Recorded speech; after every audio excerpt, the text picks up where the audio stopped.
Hello everyone and welcome to Call It Crits, where we're all professional and we do everything by the book. No we don't, we're just here to have fun.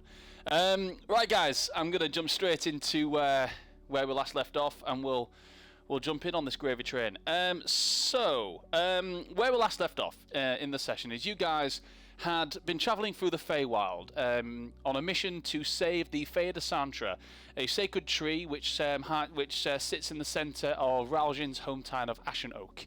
The Fey de Santra has been taken and basically strangled by the Shadow Ivy, which has basically kind of erupted from the ground, but as you have now discovered from the Feywild, which is where the Fey de Santra's roots sort of enter. After entering the Feywild, you went to a small autumn Eladrin village by the name of Felnor, and they told you to go and speak to a fairy dragon by the name of Bidnar, who they were a little crazy, let's put it that way. They believe that everything that happens in the Feywild is their imagination, and you are literally just creations of their imagination. They asked you to get rid of some of the bad thoughts, which you did, and you came back, and then they gave you passage to the Shadow Ivy, which is essentially supposed to be just a bush. I have skipped a lot of things that happened in the middle of there. You didn't lose Gareth, but Gareth found his father, and Korvax and Gareth both left at this point. You also bumped into the Archfey Violoth, who is also the father of Alar's half-brother. Okay. Oh, yeah. Legacies, Alar, you're building legacies in this place, mate. You did all that, and you promised Violoth a party when you do eventually get out, as part of your bargaining chip to get out of his capture. You promised him a party when you do eventually leave the Feywild, and he will hold you to that, because as well as he can be flamboyant, but he can also be quite vengeful as well, being of Fey. So he will be holding you to that. Sorry, excuse me. So anyway, yeah, you went back to Bidnar, and it was quite clear that when you got back to Bidnar that something wasn't quite right. You ended up having to have a battle with Bidnar, and then they told you that he had been speaking with someone called. Sorry, they had been speaking with someone called the Noble, who you guys found out was actually Lord Anthon Osiren, who is to Bidnar is the Noble, but to you, Alar, is the Puppet Master. The person that pulls all the strings, is very, very, very wealthy on the prime material plane, and has a lot of influence. And it appears that his mission is to bring down the Whitewood business within Ashen Oak and try and merge that into his own. And there's probably more to it than that, but you haven't figured much of that out yet. So after bringing Bidnar round, they showed you passage to the Shadow Ivy pastures, so which you thought was just going to be a small bush that you were just going to pour the holy fire on and it would be done. When you actually went through there, it turns out that it is more than just a bush, and that this thing has been allowed to cultivate and grow to the size of an entire pasture. Just acres and acres of this Shadow Ivy. You sort of spend a bit of time trying to figure out how to get through there and how to get through it. Investigating, you found there was a cork on the floor, which had the same sort of like symbol on the top as your holy fire. So there's that there. And you eventually figured out that by attacking the roots with either radiant or holy damage, it kind of makes it retract, and a pathway began to open up. You did this and managed to get to essentially a bubble where the earth has been salted, and so nothing can grow inside it. In the middle of the night, you discovered that you were being watched, I guess, but nothing actually ever happened until you eventually tried to move on. And as you were pushing through the Shadow Ivy, you discovered that, well, something decided... Well, actually, no. Sorry, I do apologise. You sent your raven, didn't you, Grinks, to investigate, and it got shot out of the sky by some needles that fired out of the Shadow Ivy. So with that, as you guys began to push forward, then you got attacked by something that you cannot see within the Shadow Ivy. And what I will do is, whilst I'm doing that, I will get the map up. There we go. And I've worked it. Oh, you guys can't see it, so I'll just I'll put the map on here. I'll get it so that you guys can be seen, and let me share it with you. There we are. So, just for the benefit of you, Fran, we use Tabletop Simulator for our maps. And I can share it with you. And I need to get you a mini on there. I will sort that out today. Yeah, so this is where you are at the moment, and we roll for initiative. Your enemies you cannot see, and you're about 10 feet away from the next bubble, essentially. So let's go into... Let me just pull up my initiative tracker, and I'll get rid of that. And I'd like everybody to roll for initiative, please. And someone roll for... Morven, if you could roll for Ralgin, that'd be great. Okay, and Lynx as well. And Lynx, yes, please. Cool. Oh, no. Okay, so I got a 21 with my dexterity. Ralgin would have got 16 plus his dex. I think he's got 16 dex. That's like 19. And Lynx got 12 on the dice. Okay, you're going to have to say all that again because I'm going to have to think. Ah! Right, stop it. What happened? Right, sorry? no, sorry, I did something. Right, so, initiative. Sorry, I didn't do it. Right, sorry. Morven, you got 21. Ralgin was 19. Ralgin would have got 19, yeah. I think he's got plus 3 dex. And Lynx, so. She got 12 on dice. So I don't know what her dex is. Maybe a plus 2 or a plus 3. Probably. Ralgin 19. So Lynx like a 15 maybe, or a 14? Yeah, we'll do that. Yeah, we'll put her at a 14 for now. And okay, Ayla, what did you get? I got 12. 12. That's with advantage. Oh, with it. Whoa, bloody hell. What's it? Korvax Grinks. A strong 11. Oh, guys. I know. And Jan. 14. 14. Wow.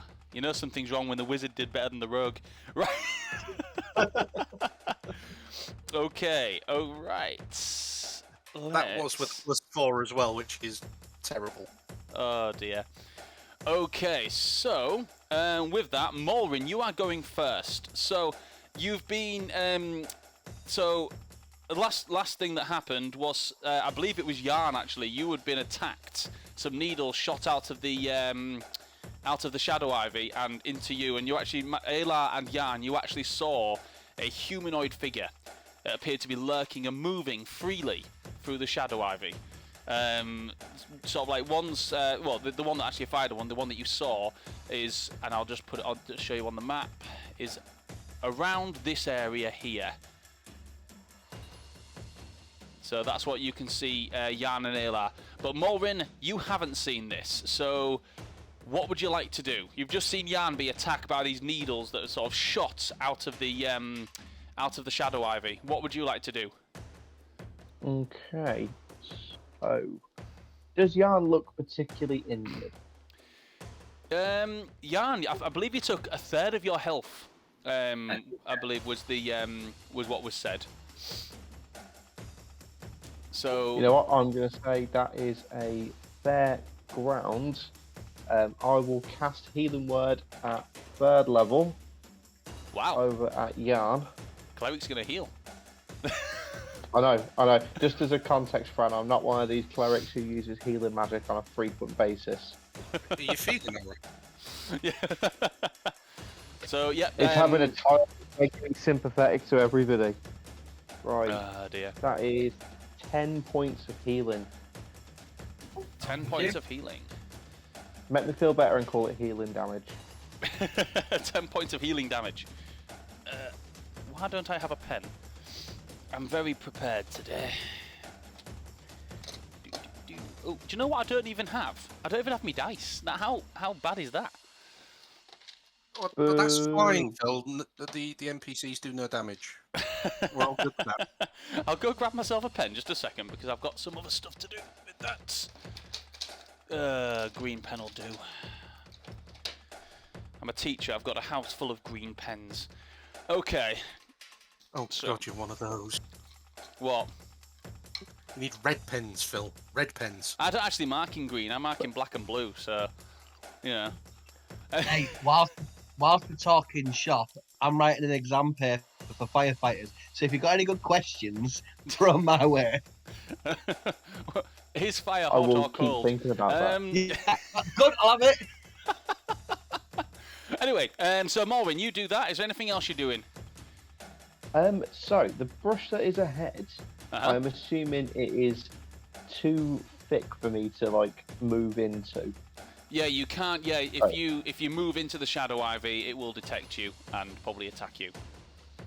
Okay, so in that instance, I am going to hold my action.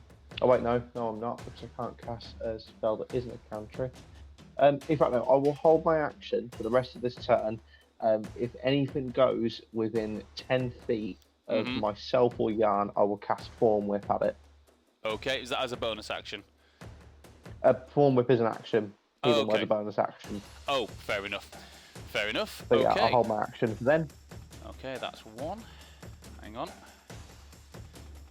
One thing you do notice, guys, is Ayla, the bit that you're stood in front of, the bit that you've just cut down, turns out you didn't do that much damage to it, so it's actually starting to grow back. Just so you know, it is starting to grow back and almost starting to surround you. Raljin, what is he doing? So what he can see now is, as this is happening, the vines that are just in front of Ayla, they are starting to grow back at quite a rapid pace. Raljin did dip his arrows in holy water, didn't he? He dipped a few of them, yes. Oh no, it was his sword that he dipped in holy water, not the arrows. Cool. He did dip his sword in holy water, so that is still active at this point. His arrows he has to do one at a time. Raljin will turn to the plant that Ayla just attacked, and he's going to do a double mighty swing of his sword to take it down. Going to move in, and yeah, give me a 2 attacks. So that is 10 on one and 12 on the other. That's just dice. So again, dexterity 3, proficiency 3. Yeah, that's going to hit. 17. Yeah, it's not hard to Cool. hit. Just roll damage to see how long he's going to hold it back for. Not a problem. Oh, okay. Double sixes. I'll take that. So that is plus 3, so that is 18 points of damage. 18 points of damage. Nice. Yeah. 3. Yeah, nice. So that cuts back quite well, and you actually get another 5 feet into this. So if I can't do it, but you're another 5 feet in, so it cuts back a little bit more. Right. Okay, that's his turn. Lynx's turn. What's Lynx gonna do? I didn't command her to do anything, did I? So what she would normally do is stay close to Raljin in this point, especially considering she can't see anything in the vicinity. So with that, it's Yarn's turn. What will Yarn do? What's the situation? Do I know what has attacked me? You've seen something attack you. In fact, you saw almost like a silhouette of a humanoid figure sort of moving through the shadow ivy. You can't distinguish any features from it because of the blackness of the shadow ivy. It doesn't reflect any light, so it's so black in there you couldn't distinguish any features. You just saw what appeared to be a humanoid figure move through the brush after firing these needles at you. Okay. Can I try and see if I can distinguish where anything is? Of course. Give me a perception check. That's 8, sir. 8. No, you've lost it. It seemed to attack you and then move, and then you can't see it now. It seems to have just vanished.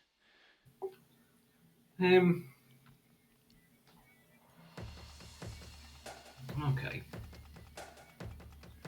Okay, so for my action, can I try and just clear a little bit of the brush in front of us then? You can, absolutely.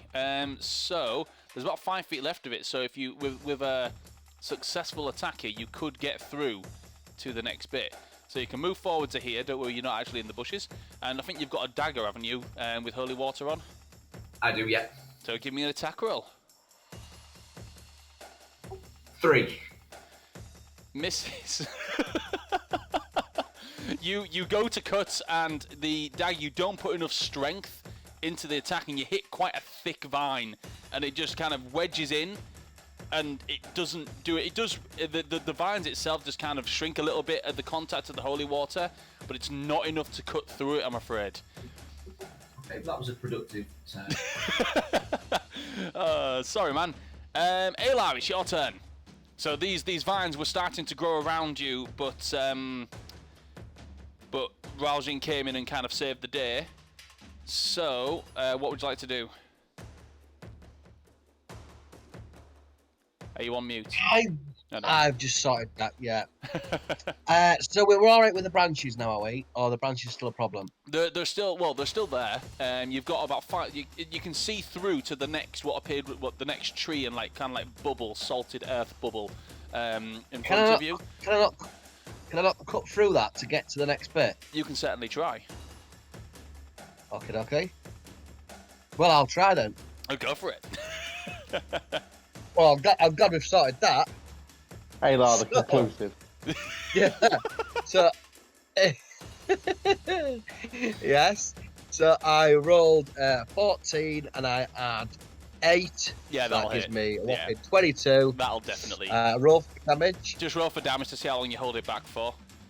But you do manage to chop it down. Okay, so it's my sword with D8 plus 5. 5 plus 5 is 10. 10. Nice. Yes. Excellent. Can I use my other attack on that? Oh no, I don't need to. You don't need to. You've made a gap going through into the next bit, so you can move into there if you like. Yeah, I'm going to charge through. Okay, you can move through into the safe area, into the bubble. Okay, we'll say that's your. Well, you do have another. You do have another action. I want to. Sir. Can I have a quick investigation, quick look, threats? Yeah, give me a perception check if you're looking for threats. Oh, I'm great at these. It'd be investigate if you're going to spend a bit of time, but you haven't got a lot of time. It would definitely be like a quick glance to look for threats. Do I still, because of that? Do I? Yes, I was about to say I still get advantage, don't I? You do because of your draconic So, gift. yes, and I'm so grateful for that. No, it's really helped. It really has helped me.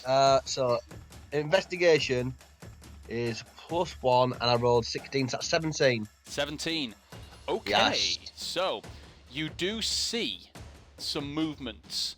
You see there is I can't put them on because they won't sit between the things, but I'll put them on if they become visible. So you see a humanoid creature around here. It's kind of a silhouette, but there's definitely something there moving. In fact, there's 2 of them, one here and one about here. And then there's 2 at this side, one here, one about here. So the gang is surrounded. So they've kind of got you surrounded at this point. I'm just going to turn to the group and mouth. I can't shout it because I don't want the people to hear. I want our group to hear, but I don't want the humanoids to hear. Mm-hmm. I'm just gonna mouth and do a circular gesture with my finger and go, "We're surrounded." Okay. That's... Would you all have been watching as Aylar ran through? I would say so. Yeah. Yeah. Okay. So I'll say, because you see him do this. You see him sort of make this gesture. But I want you all just to give me a quick. I'm going to say intelligence roll to see if you understand what he means. So that's for everyone apart from Aylar. Good. Yeah, I got 17 on dice. You get plus it. 2 Yeah, intelligence. you understand exactly what he means. I have no idea. The tree hugging elf's been weird. Okay. Roll for Raljin to see if he gets it. Raljin got a 16. 16. He gets it. He's cottoned on, and I think that's everyone, is it? Oh, Jan. Link. 15. 15. Yeah, you've kind of cottoned on to what he means. You've kind of cottoned on, and you know that there's something out there, so you've kind of picked up on that. And I'll say Lynx can have a go as well. You know, the talking cat can definitely have a go. She got a 7. Not so much. She doesn't understand what these human gestures mean. So that's Alar's turn. Around to you, Grinks. So all you can see is Alar sort of chops it down, runs through, looks at you, mouths something, and does this kind of circular motion, and you're like, is he casting a spell? What? I don't know. He's just got near a tree. I'm assuming he's trying to commune with the tree. Okay. What I'm going to do, now there's a gap, I'm going to barrel into Maulin from behind. I'm going to use my action / bonus action to dash. I'm going to pick him up, and because he's the only one that seems to be actually doing any damage to all of this, self-preservation's kicking in. I'm going to grab Maulin and take him into the salt ring. Okay, Maulin, do you resist? I'll probably be not probably fucking pleased about it, that's for certain. So Lauren would just be like, "What are you doing, you weird drag?" as I'm being dragged through, but I'll allow it. Okay, all right. So yeah, so you guys get dragged through here, into this area, and yeah, that's your full turn. Is that Grinks? That's my full turn. Yeah, I've just got to keep the deep gnome safe. He's getting us through this. Okay. And so that's your turn. So, right, it's. And actually, if you'll allow me to as well, because of the nature of what I've just done, I can imagine once we're in the salt ring, I'll probably be giving Maulin partial cover, because I'm not that strong. So I'll probably be a bit puffed out by dragging a plated. Okay. No. So you kind of hanging over him. Half over him. Yeah. Okie dokie. I'll take that into account when this happens. A barrage of needles is going to fire, and it's going to shoot out. I'm going to say on the people within the salt ring. So the first one's going to go on you, Grinks. Natural one. So. As you kind of run through, and you kind of stumble as you're carrying the heavy gnome, and as you kind of stumble forward, this barrage of red needles fires out of the bush and just ding ding ding ding ding into the tree. And then you kind of put your head up and you look as though these kind of needles are stuck in the tree that would have hit you had you not ducked down accidentally. The second lot are going to go for you, Alar. Oh, I can't roll today. 18 plus... Hang on. That is a total of 21 to hit. Yeah. Have you got the... What is your AC at the minute? 18. But do you have the Iron Stone? Yes, I have the Iron Stone. Yeah, sorry. So what is it in total? 19. 19. Okay, so yeah, it does hit you. So 21, and you take. Is it 2? Better get my dice ready. Take these ones. Nah. You take 5 points of piercing damage, as some of them they actually sort of like just pierce just in the point, just between your armor. You hit with a barrage of them, but a few of them just kind of get through and hit you between the armor. So that's that, and then I'm going to have to pull them up off here. So just excuse me a second. I go onto here and should have had these prepared really. You'll get to see what they are now, because 2 of them are going to emerge from the bush. I want to see if do you think you were right? So it's definitely bigger than that, so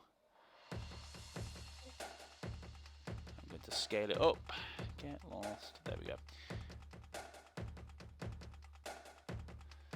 So these two vine blight creatures. So they're kind of they're black like the vines, and they have the similar characteristics, but they're in humanoid form. They appear out of the bush, and they are going to make attacks on Jan and Raljin. So I'm just going to copy that one and drop it over here. So this one's going to sort of come out of this side. It's just come out of the bush. I can't get it to thingy. So this one's going to move out, and it's going to make an attack on you. That one's going to move out, and it's going to make an attack on you. Right, so the first one, Vine Blights, these ones are Blighters. Right, ooh, do you know what? Yeah. So we're going to go with a Constrict attack. So the one on Raljin has rolled an 18 plus 4, so that is a 22 to hit. He takes... I reckon that'll do it. Double sixes. Woo! 14 points of 14 points of bludgeoning damage, and okay. He needs to roll a DC, a strength saving throw, please. Okay. That is a 10 on dice. What's his strength? Hang on a second, I might have Not it here. a clue. Oh, yep. His strength is a +0. So he is grappled by this. It kind of reaches out these vines that kind of extend out from its arms, and they grow almost Groot style. It wraps around him. It sort of slams him into the ground, and he is now grappled and restrained, held in place. Right. The other one is going to attack Jan. And that is definitely going to hit you. That is a unnatural 20. Not a natural 20, but an unnatural, a dirty 20. So you take 8 points, Jan, of bludgeoning damage, and I'd like you to make a strength saving throw, please. Okie dokie. That's a natural 20. Oh, the wizard! It goes around, and this one it doesn't appear to be as strong as the one that's got Raljin. So the vines kind of wrap around, and you actually have your dagger in your hand at the time. You're like, no, and you kind of cut the vine, stopping it from wrapping around you and restraining you. So you are fine. Okay, so that is their turn. So we are back round to the top of the round. Mulrin, it's your turn. Right, so what are we going to do, Mr. Orgrasper? Give me a second. Right, first things first, bonus action. You see as a serpent comes from the ground, appearing with the head of an axe. I'm going to make spiritual weapon as a bonus action directly next to the one that's just tried to catch you on. Okay, let me just get that snake back, because we always have it.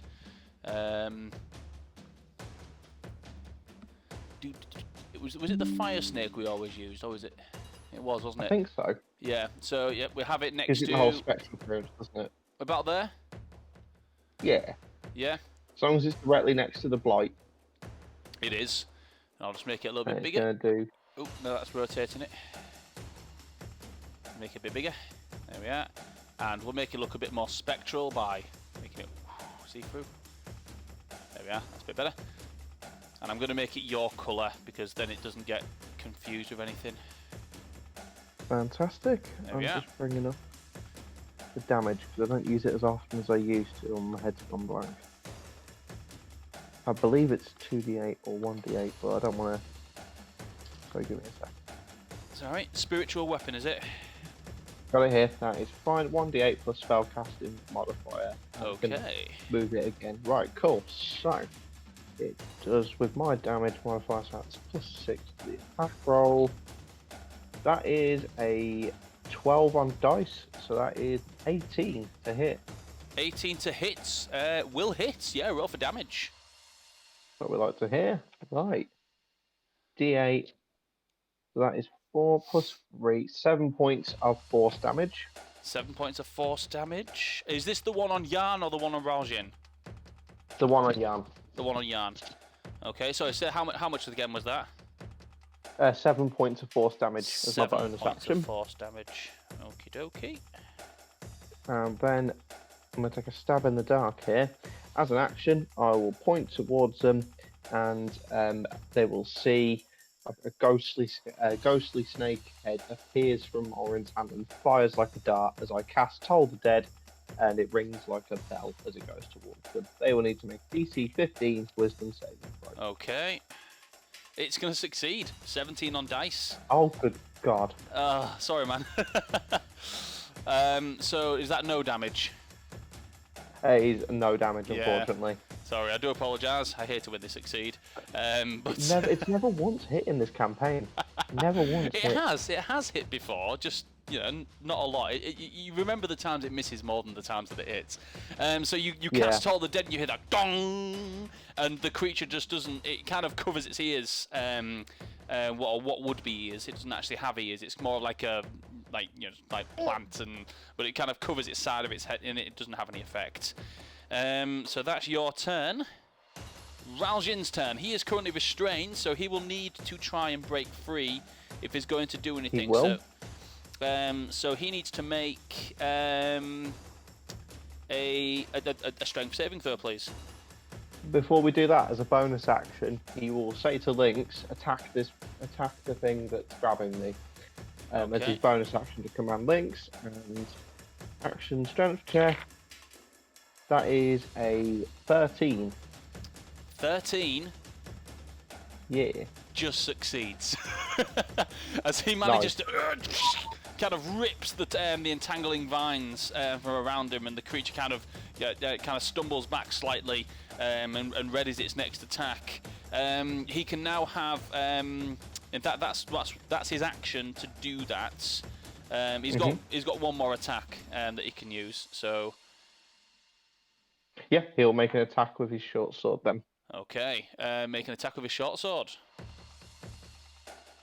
That's 9 on the dice, meaning that is, hold on, +6, +3 dex, +3 proficiency, so that is 15. 15 on the Vine Blight. Hits, yes, roll for damage. Okay, so that is 5 on the dice, +3, that is 8 points of damage. 8 points of damage. Excellent. It's not dead, but it kind of stumbles back. It's Lynx's turn now, unless Raljin wants to move. Yeah, Raljin will move, is Yarn the orange model? Yarn's there, yeah. Okay. Raljin will move diagonally 5 feet, so he's next to Yarn.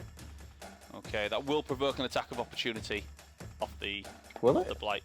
Yeah, because he's moving away from it. He stays within melee range, though, doesn't he? No, not with this one. Oh, yes. My apologies. The spiritual weapon is in front. Yes. Apologies. It's good. I think it's gonna miss anyway. Yeah, it's gonna miss. It only rolled an 8 on the dice, so that'll be 12 to hit. So no, it's definitely gonna miss. So right, okay. Lynx's turn. What will Lynx do? I'm just bringing up Lynx's rules. Is she a beast of the land? Yes, she is. Grand. Give me a second. She's going to do an attack. I just want to check the stats. Yeah. It's in Tashes, isn't it? Yes. I'm just using 5e.tools to see Fair enough. what the deal is. I love this website. Beast of the land. So, Raljin could have had a goat, and yet he chose a cat. You could have a maul attack, which would be 1d8 plus 5 slashing damage, and depending on Raljin's wisdom, that which I've got here. His wisdom is a 16 plus 2. Cool. So plus 5 to that. Okay, so Lynx is going to do a maul attack. Okay. And Lynx is going to get a 15 on dice. That's an unnatural 20. Well, that's definitely going to hit. Roll for damage. And she is going to do a mighty d8 plus 5. Uh-huh.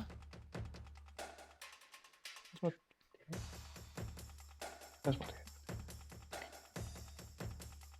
that is 6 points of slashing damage. 6 points of slashing damage. 1 second. Still standing. Okay, 6 points slashing damage. Is Lynx going to stay where she is? Or is Lynx going to move? Bear in mind, it's used its reaction now, so it can't do an attack of opportunity on Lynx if she does want to move. Lynx will move just 5 feet up, so she's next to the spiritual weapon. Okie dokie. Right, And that's the bunch. Yarn's turn. Right. Do you remember a long time ago when I found them staffs in that hut? Was that on my first or second session with you guys? It was, yeah. I've had Staff of Darkness since then. Yes. What does that do? Cast Darkness? Yes. Right. Yes. Without expending a spell slot. Would that provoke an attack of opportunity? If they can't see, if you moved, it would still provoke an attack of opportunity, but with disadvantage. Right. It's radius, isn't it? So I don't think it really favours. Right, I'm going to move back, while still maintaining sight. I'm going to take the attack of opportunity. Okay. Are you going to try and move straight into the salt circle? No, can I try and move just a little bit before that? About to there? Yeah. Okay. Attack of opportunity is a 10. So, I'm classing 12. Hey, so you don't get hits.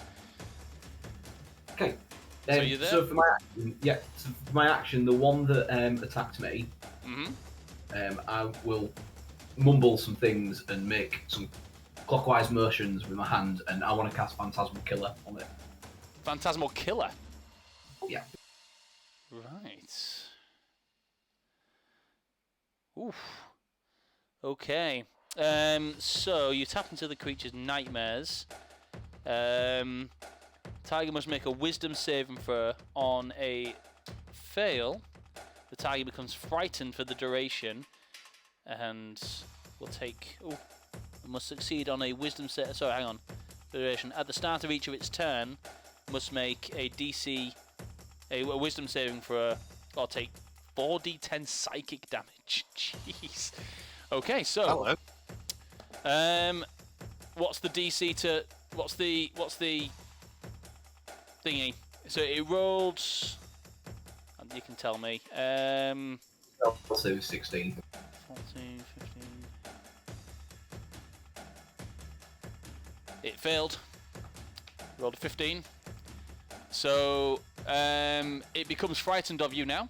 So in its next turn, it will move away from you as much as it can, and on its next turn, it will take. It will have to roll a wisdom saving throw or take 4d10 psychic damage.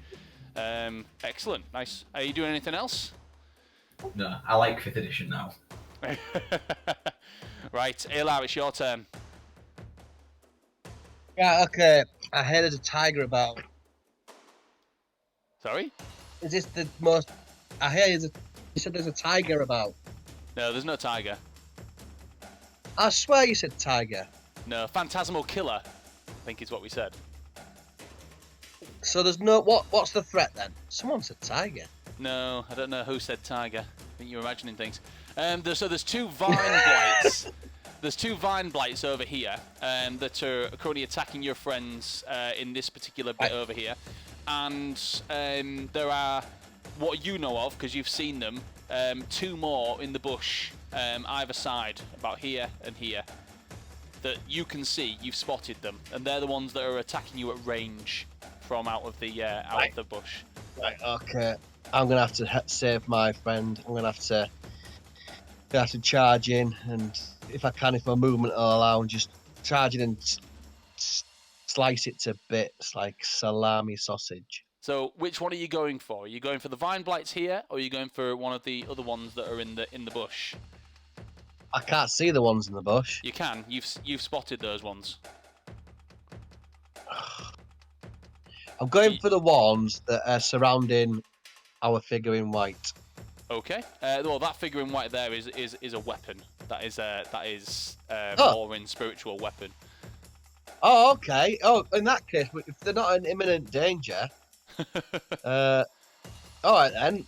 I'll stay where I am. Use my bow. If I can see the ones in the bushes, I'll strike strike fear with my bow. Okay, you've seen those ones, so you can attack. So you're going for the one on the left or the one on the right? The one on the left. Okay, the one on the left. So this one over here, give me an attack roll, please. Yep. You can see it, and it looks like it's kind of getting ready to do another needle attack. So give me an attack roll. It's a 19 on dice. When I add my bonuses, that will mean it's a 28. Yeah, that will miss.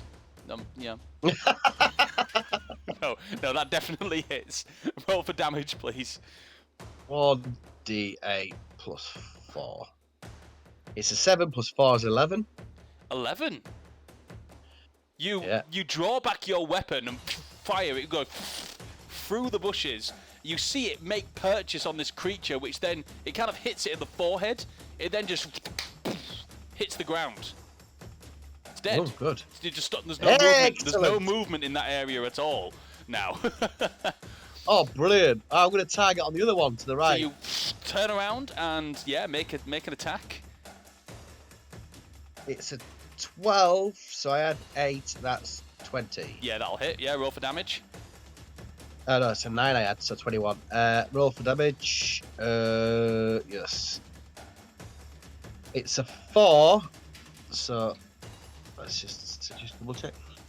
4 and 4 is 8. 8 points of damage. This one is luckier than the last. This one is appears to be still standing. The arrow hits it in the shoulder. It kind of makes a strange, almost like sound. It pulls the arrow out of its shoulder, and you hear it kind of fall into the bushes and get tangled up in the vines. But yeah, you've done some damage there. Are you doing anything else? You've got movement left. Or are you sticking put? Well, the thing is, are the two? There's the blue character and the orange character, little one. Are they? They're not. That's Elf. Ralgin and Lynx. Ralgin and Lynx. Is it their go soon? Are they going to get out of there? They will have their turn, but the blight will go first before them. So it's right. I'm going to charge in there then. I'm going to charge towards them. 5, 10, 15, 20, 25, 30. So you can get into there. So you're sort of side by side. Yeah. I'll turn you around so you're actually facing the right way. Yeah, I'm going to be like really trying to distract them. Okay. Draw their attention. Okay. Grinks, it's your turn. So you've just kind of got yourself up off the ground after these needles have kind of flown past your head. You're looking at them in the tree. You've got Morven just down there, just underneath you after you've charged him to safety. What would you like to do? So would I have seen Ayla shoot off into the brush to the right and not kill that thing? What thing? The blight thing that he took a pop at on the right. So you've seen, because you've not seen the blight that are in the bushes. You've seen him fire once into the bush, look satisfied, turn around and fire again into the bush in an opposite direction, and looking less satisfied. He then looks at Ralgin and runs towards the blight that are in that pathway. Would it be an action to perceive the one in the brush that he fired at? I'll let you have a free action on that one, that's fine, just to look. Okay. 14 plus 15. 15. You see something. It's a silhouette of a humanoid, sort of like spiky humanoid creature in the bush that sort of stood there. My crossbow and try and stick a bolt in it. Okay, and give me an attack roll. 15 plus 4, 19. 19 hits. Roll for damage. 3. 3 points damage. Okay, it's still standing. This one's a little tougher than its. I can't do anything else. So what I'm going to do is kind of put myself in between it and Morlin. Okay. And can you change me green, because it's really confusing me. I've been green for a year. Oh right, yeah, I can make you green. Yeah, that's fine. There you go. You are now green. Fair enough. Right. Okay, it's now their turn. So, it's the Needle Blight first. So they are going to...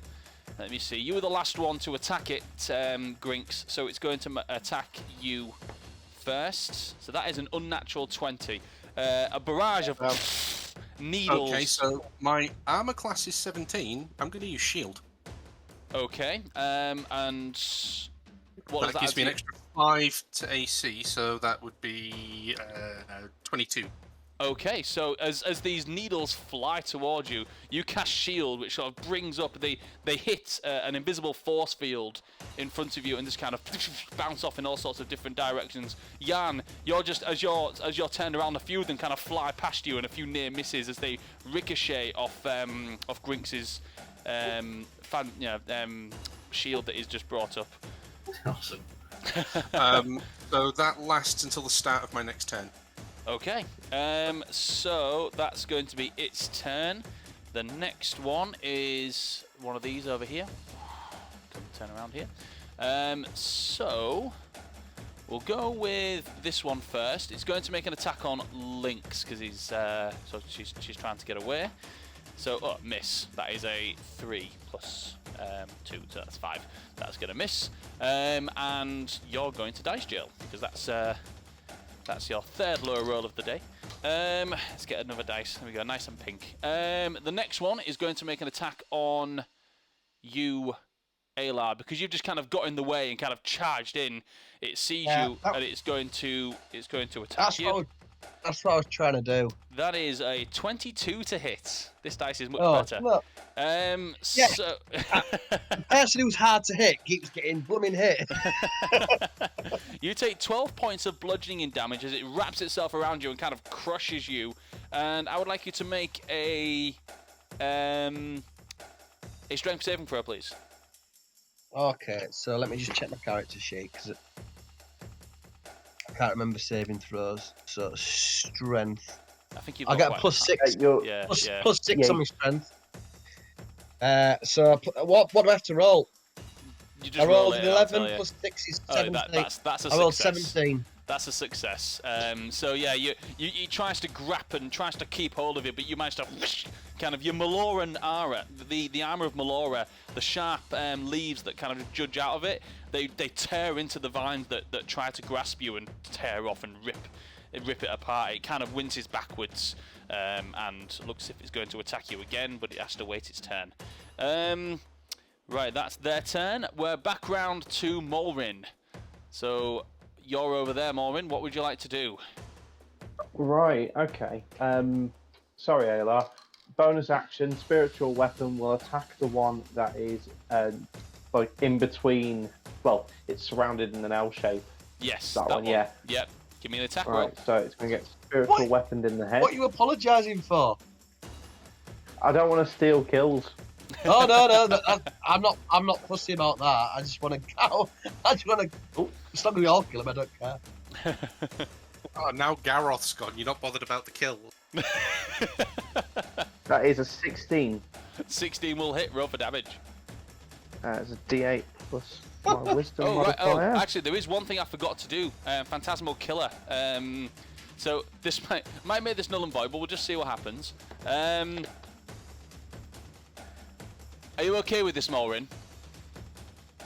Yeah, I don't mind. I'll just. It's all right. You can. I will allow you to retroactively do this on the other.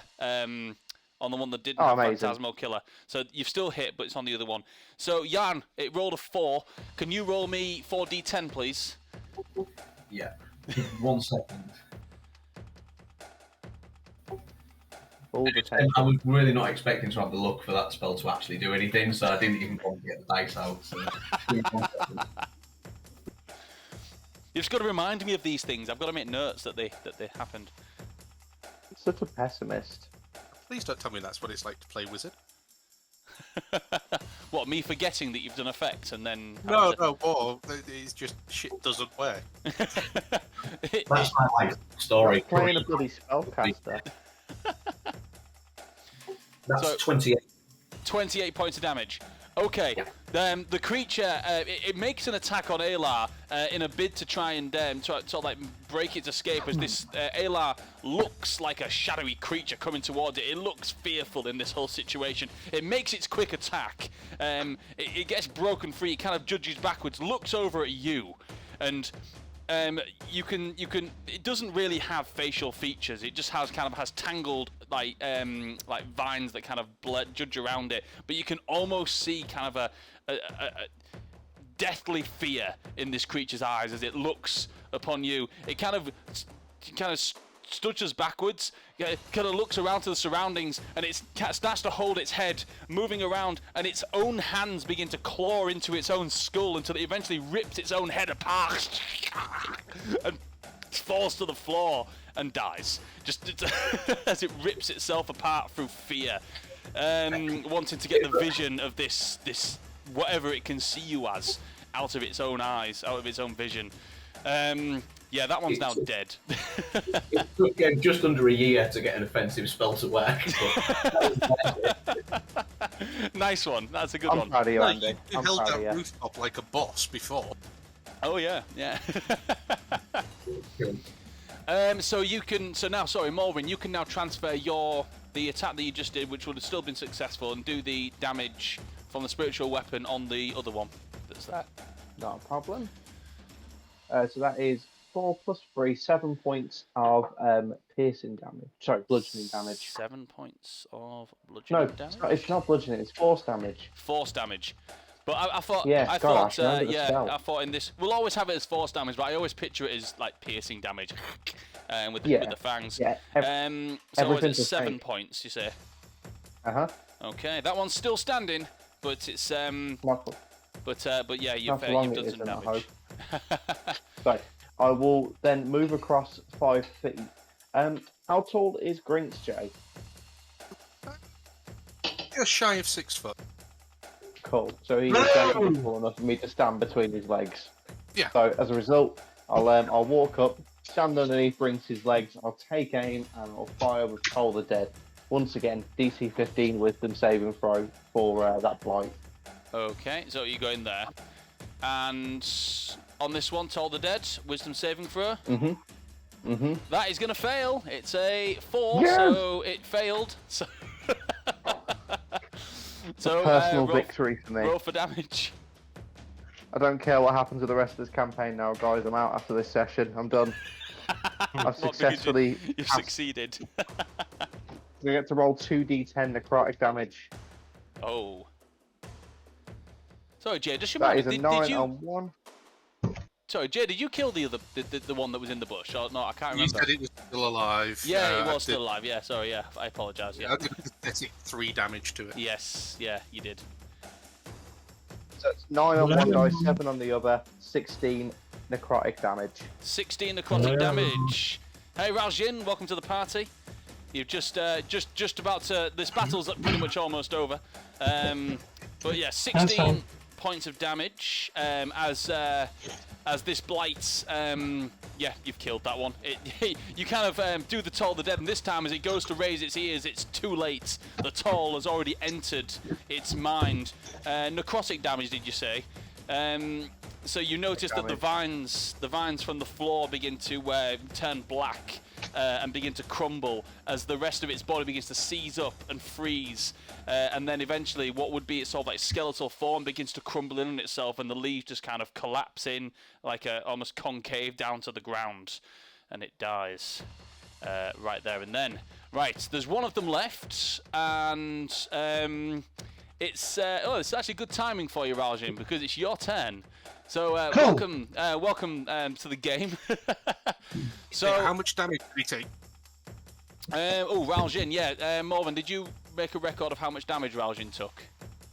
14 points of damage. So you just deduct 14 points of damage from your character sheets, Rob, please. Okay, that puts me on 500. No. No. Right. Okay. So what are we fighting? The blight. There's a tiger. There's no tiger. I don't know where you got tiger from. Random. Alar's tiger. So just to update you, 2 of them emerged from the vines and started attacking you, but the 2 of them have remained in the vines. One was over here and it was killed. There's another one over here. You've seen it because Alar pointed it out to you. So you do know where it is, so you can attack it. So if you want to, you can see it. It's in the bushes around about here. Right, what would you like to do? Let me get a better look because I'm looking at it through this stream rather than. Ah, there we go. Okay.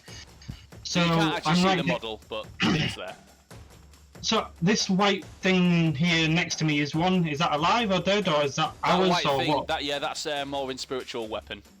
Okay, cool. Right. So, yeah, so I've just pointed you. It's about there if you wanted to attack it. It's looking quite weak. Let me just double check because it's been a while since I've done this. It's only been a week. No. You lie. Actually, no, it's been a little bit longer since your last battle, hasn't it? Okay, yeah.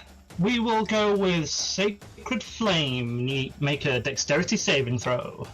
Sacred Flame. Okay. Dexterity saving throw. Yes, please. That is a 8. That's gonna fail. Okay. So now I get to do. Where is it? I think it's 2d8 radiant damage, isn't it? Radiant damage, yes. It is radiant damage. It doesn't seem to level with. Oh no, it does. Yeah, so 2d8 radiant damage. Yeah. It does level. So. All right. No, that's a D10. I mean, I'll take the roll, but it's a D10. All right, so that is 8, 9, 10, 13 points of radiant damage. The rest of the guys might be peeved off about this because you've just turned up halfway through the session. But, how do you want to do this? Yes! Unacceptable. We can throw him into the bush route. Hey, I haven't had one of these in so long. How do you want to do this? Alright, so what we're going to do is Rajin draws his bow, summons radiant holy moonlight into his hand. It takes the form of an arrow. He fires the arrow. It hits the shade creature-y thing, and just from the center outward bursts into silver flame. Nice. So it does this radiant damage, which sort of bursts out, and as it happens, the area of Shadow Ivy that it stood in also begins to react and begins to retract and sort of like retract on itself. And as it kind of bursts into flame, the area that it stood in kind of explodes as well, sort of like getting rid of all the vines in the area. If I can actually do that, I can't do it. But yeah, it kind of gets rid of all the vines that are in the area, and it kind of leaving like a sort of like an ash pile in the center there. And yeah, you've defeated them all. Well done. So with them all dead, everything sort of kind of goes quiet after that. And you assess the situation for a little while longer, and it appears that there aren't any more immediate threats at the moment. And as things sort of get calmer, you can progress to move within to the sort of like the protective circle. As you notice that as this whole battle has been going on, the vines have been slowly creeping in and growing back behind you. So the entrance to the last bubble, we'll call it, has now closed up, and the vines are sort of creeping in towards you as you all sort of like hurriedly make your way into this this other bubble. And what we'll do as you sort of like get into there and get yourselves together and get yourselves into safety, I usually do this at about past, so we're going to take a quick break, about 10 minutes. Kidding me? I know. We'll take a quick break of about 10 minutes, and when we come back we can decide where we're going from there, and I don't know how long you want to leave it before you introduce your character, Fran, but you can start sort of thinking about how you want to do that, and we can go from there. Is that all right? Yeah. Yeah. So quick T and P, as the saying goes, and yeah. Is that all right?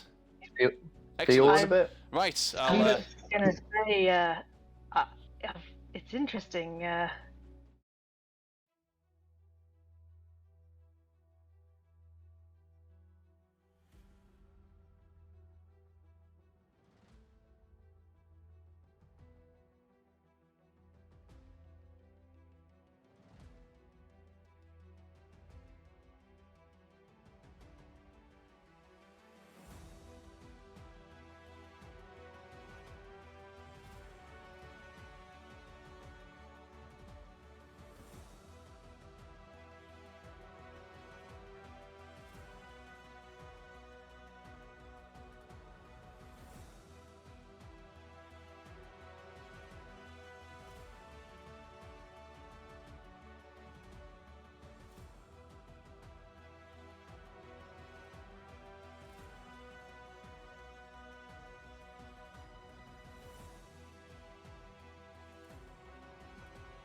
Okay, and we're back.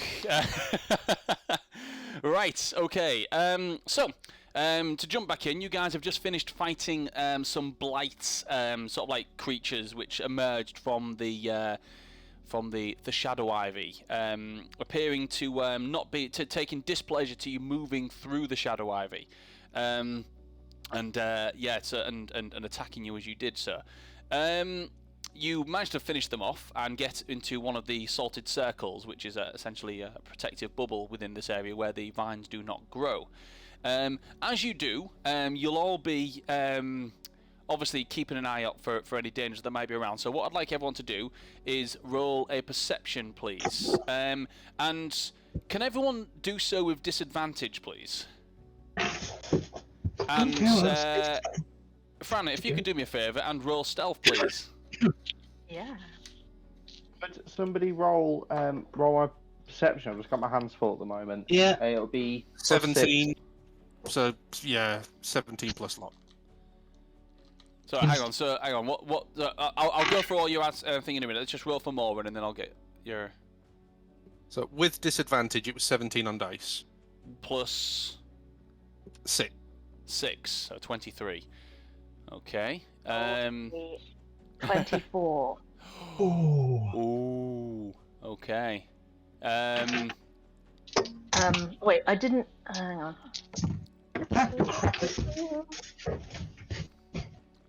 I didn't do it with advantage, but that was because they did it with disadvantage. So. Yeah. So just Yeah, I assume that's the case. Yeah, that's fine. So what's everyone else rolled? So we'll go with Eli. What'd you roll? Perception. 7. You did roll with advantage. Oh no, you did roll a straight roll, didn't you? Because obviously you get advantage on perception. So when it's with disadvantage, you just roll a straight roll. All right. So just roll again. Just a straight roll. Right. I did roll 2. Yeah. So I did roll. Yeah. So roll again, and it's a 6. I don't know how you did worse. Yeah. No. The fighter just kind of goes through. He's like, safety. Everything is. Everything is A-okay. What did Raljin get? 24. 24. Yarn? What did Yarn get? 1.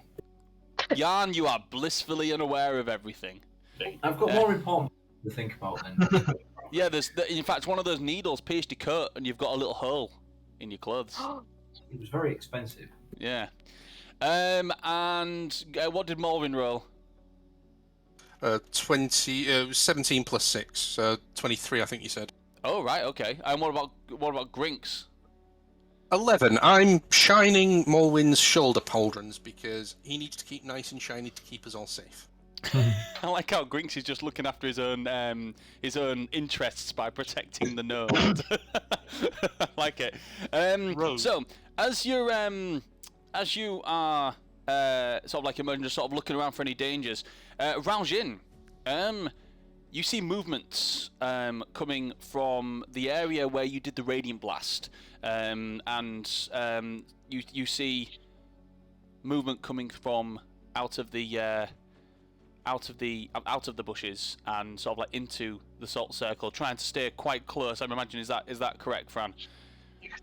Yeah. So trying to stay. There's a figure trying to stay stealthy, and they're doing a really good job at it. That you almost wouldn't see them if you weren't actively looking for dangers, and you see sort of movement sort of coming from that area. What do you do? Can I tell from where I'm stood and how dark it is out there the shape of this creature moving? You can tell that the shape of this creature moving is not the same shape as the blight. So, but that much you can tell. But I will say, give me an investigation roll to get further details, because you're now sort of actively looking in that direction. Yeah, no, that balances out, doesn't it? Yeah. Is that what did you roll there? That's a nat 1. Oh, okay. With a nat 1, you generally believe that this could be another danger coming towards you. No. Damn it. So, Fran, you're sort of emerging around, and you notice this blue-skinned drow has clocked your location. What are you doing, Raljan, after you've clocked this figure moving? Okay. I don't know whether or not these blight things can make it through the salt circle. Mm-hmm. So, and Sacred Flame seemed to work really well last time. Okay. So I'm going to cast Sacred Flame at it. Okay. Oh, shit. So you notice that this blue skin drought instantly pulls back the bow and casts, and you've seen him do this because you've been watching the whole time, so you saw them do this before. So he pulls back his bow, the moonlight it sort of creates an arrow, and he fires it in your direction. I believe it's a dexterity saving throw. It is, so you should be fine. Oh, I should be fine. I should be fine. How do you know that she's playing? How do you know she's playing a character? Because you just mentioned about high It dex. sounded cocked. I need to. Oh boy. Well. Well. I rolled a 4, so that in total is 10. Oh no! That's gonna fail. Rob, can you please roll damage on that? Yeah. Everyone else, you turn to see as Raljan sees a danger. He immediately pulls back his bow. The moonlight crits the arrow. And he fires it towards the danger that seems to be emerging from the bushes. So that was Fran's character. 6 points of damage. So how long is it going to take me to roll? Another... Okay, you take 6 points of radiant damage, Fran, and you are kind of knocked backwards slightly. Sorry to do this, but can you just give me another dexterity saving throw, please? And a second one. Oh, yeah, man. please. Oh, that's better. That is a 17. Okay, that succeeds. But you do notice as the radiant damage sort of like hits you, and it's not piercing, it's radiant, kind of hits you like a bolt of light. And you kind of stumble backwards and touch the vines that you've been trying to avoid this whole time, because you know that if you get too close to them, they will reach out, grab you, and things don't end well. But as you do this, you kind of reach back, you kind of fall backwards, they touch you slightly, and as you think they're about to grasp out for you, you kind of stumble forwards. They retract, but you stumble forwards and fall into the salt circle, and in sort of full view of everyone, as the light begins to sort of like crash down, sort of come down, and darkness kind of takes over again. You're now sort of like on the floor, and you're kind of looking up at, and everyone has quite clearly see you now. So at that point, with that, can you just tell me what they see, or tell them what they see? You all see a figure that is wearing a cloak of dark grey. They're probably no more than 5 feet tall. Out of the cloak protruding 2 very skinny little legs. The only sort of skin you can see is one ear poking out of one side of the cloak, which appears to be a similar dark grey, and you can't tell whether that's from the general dirt of the thorns or the actual skin colour. And when this figure looks up from out of the darkness beneath the hood, you see a pair of red eyes. Okay, you see this. Go on. Is there any immediate indicators to what race this hooded creature would be? Give me. Look, I guess. Sorry. I guess the one ear you see is elven. The dark grey elven ear would be the largest indicator. I mean, you're free to make a guess on that. I will work on initiative, Phil.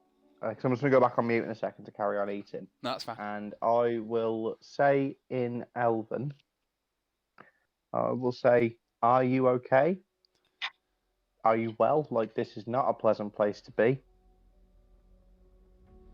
In Elven, I am going to reply, I am but a humble thorn seller. Looking for protection.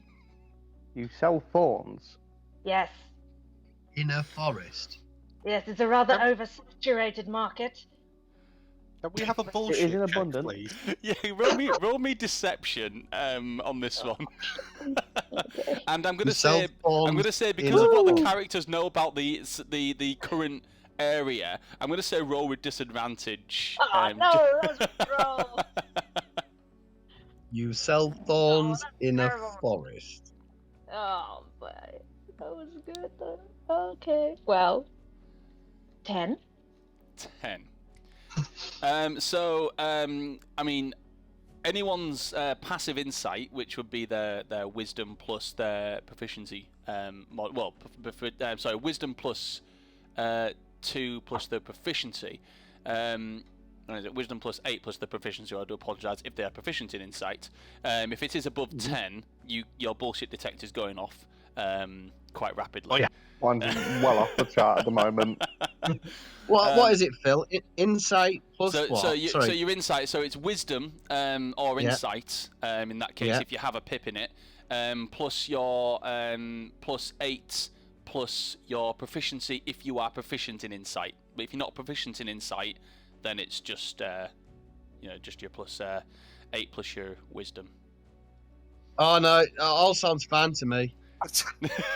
Checks out. Alar is convinced. You see the fighter, who's the protector of the people, this group. He kind of relaxes his shoulders, like, oh, that checks out. That makes sense. I'm just gonna say it's okay, everyone. Anyone need to buy any thorns? I'm gonna raise my hand with my ring, and I'm ready to just blast if this creature twitches for me. Okay. Go on. I'm so surprised that one of them even fell for it that I'm kind of dropping it immediately and going, really? Welcome to the gang. Yes, Alar the welcoming party.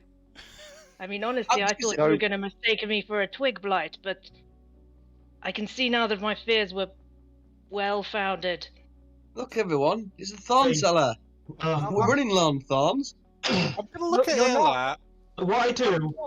Sticking out of you. Right now. What I do is I take a silver piece from my coin purse and go, hey, I'll play with that. By the way, I now have a title for this episode. It's The Thorn Seller.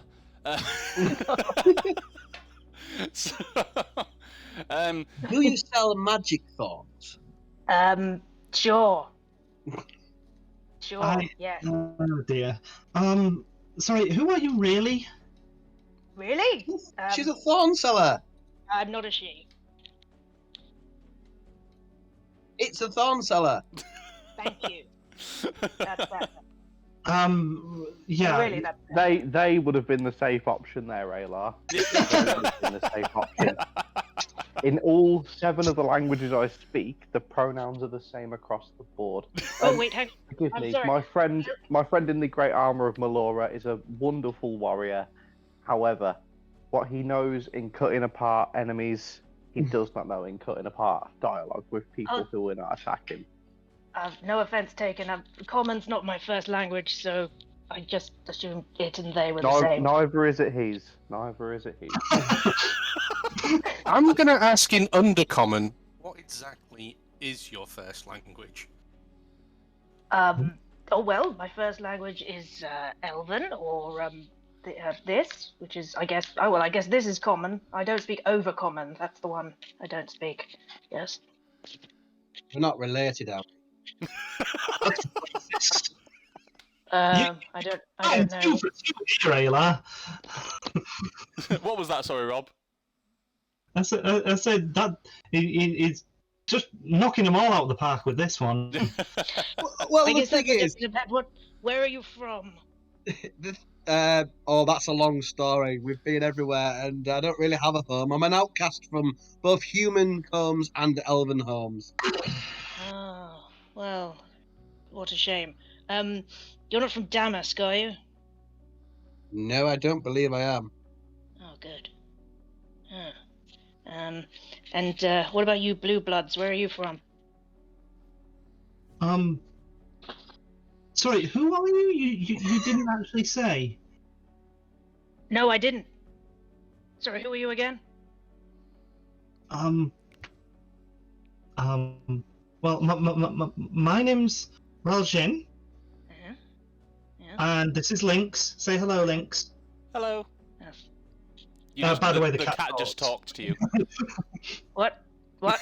What? It did what now? Yeah, everyone has that reaction when I speak. It's fine. I haven't been doing it for very long. Is it about a month or so? I'm not entirely sure. I don't keep time very well. I do speak though, and I catch rats and I attack houses. Oh, good. Well, isn't that super? She then proceeds to lick her paw, very cat-like. Huh. Oh, very nice. Right. What about you then? The other one. What do you do? I'm gonna kind of crouch down a little, and I'm gonna reach for my battered hilt, and I'm gonna see if I can get a closer look at your face. Ooh. To see, whether it is dirt and grime or whether there's anything remotely familiar, Phil. Okay. Okay. Give me a perception check then, or investigation if you're really having a good look. Whichever one you think is better for you. Oh yeah, there's alarm bells ringing all over the shop. So, investigation, so that'd be 17. 17. Sorry, 18. So as you gaze upon your new friend here, they have you notice that this is skin color, amongst the sort of like what appears to be some dirt, but just Fran, just remind me the exact skin tone. So they have a very dark grey skin tone, but when you do look at their face, you see that they are wearing a mask, like a cloth mask tied across the bottom half of their face. But the top half of their face is definitely the same colour as the ear, so it is their skin tone. Yeah. So out of character, I'm trying to ascertain, are you drow? That's kind of where I'm leading with this. Sorry? Yes. Yeah, so with a 17, you would be able to ascertain, especially with the eye colour and the skin tone and the pointy ear, that this new person here is drow. The race is drow. In that case, I'm going to poop darkness, and I'm going to You're go gonna hide what? behind the tree. You're gonna what? Kind of picture. I'll freak out. There'll be a squeak. Literally everything will go black, and I'm hiding behind the tree. Yeah, so everything sort of goes dark. Magical darkness erupts and fills the entire area that you're all stood in. No one can see at this point, and I would like, you, Grinks, to make a stealth check, please. It immediately crashes into someone. 7. 7? Yeah. Okay, 7. Can I also make a stealth check? So darkness erupts and you also make a stealth check. Roll for stealth as this happens. I want to hide. Yeah. Roll stealth. Well, I also did brilliantly. I got a 12. 12. Okay. So we might have actually run into each other. Yeah. Well, here's what happens. Essentially in this area there is one tree in the middle. It's the only plausible hiding place that isn't in the deadly thorns. So you both, as the darkness booms out, you both dart towards the tree to hide. How long does darkness last, Grinks? To say 10 minutes. I'm just going to check that for you. Well, we're going to be behind this tree for a while, aren't we? Get to know each other. Up to 10 minutes concentration spell. 10 minutes. Okay. So everything goes dark, and you both Fran's character, because you haven't said their name, and Grinks dart to the tree, but you don't know they dart to the tree. So so no one, out of character, they dart to the tree. No one knows what's actually happening. Anyone else? Is anyone else doing anything at this point? I am going to use my draconic ability to raise my voice slightly. and say if we're quite finished being suspicious drow, Grinks, I think we should probably discuss what is going on with the person we have found in here, selling thorns or otherwise. You'll hear a tiny voice from behind the tree go, "No!"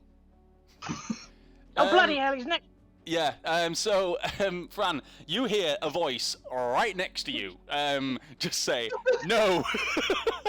As you yourself stood, literally, like, in the darkness, you can't see a bloody thing, but right next to you, you just hear this voice as if there's a person stood next to you as you both lean against the tree, attempting to hide in this situation. Can I try and whisper to this person, I feel that we got off on the wrong foot. I've probably lost my sense of direction, Phil. There's a chance here I'm going to run into the thorns. So you're gonna run. So you leg it. So give me. Well, just you run off in a random direction. I would like you to roll me a d6, please. Hello? Are you still there? So what did you roll?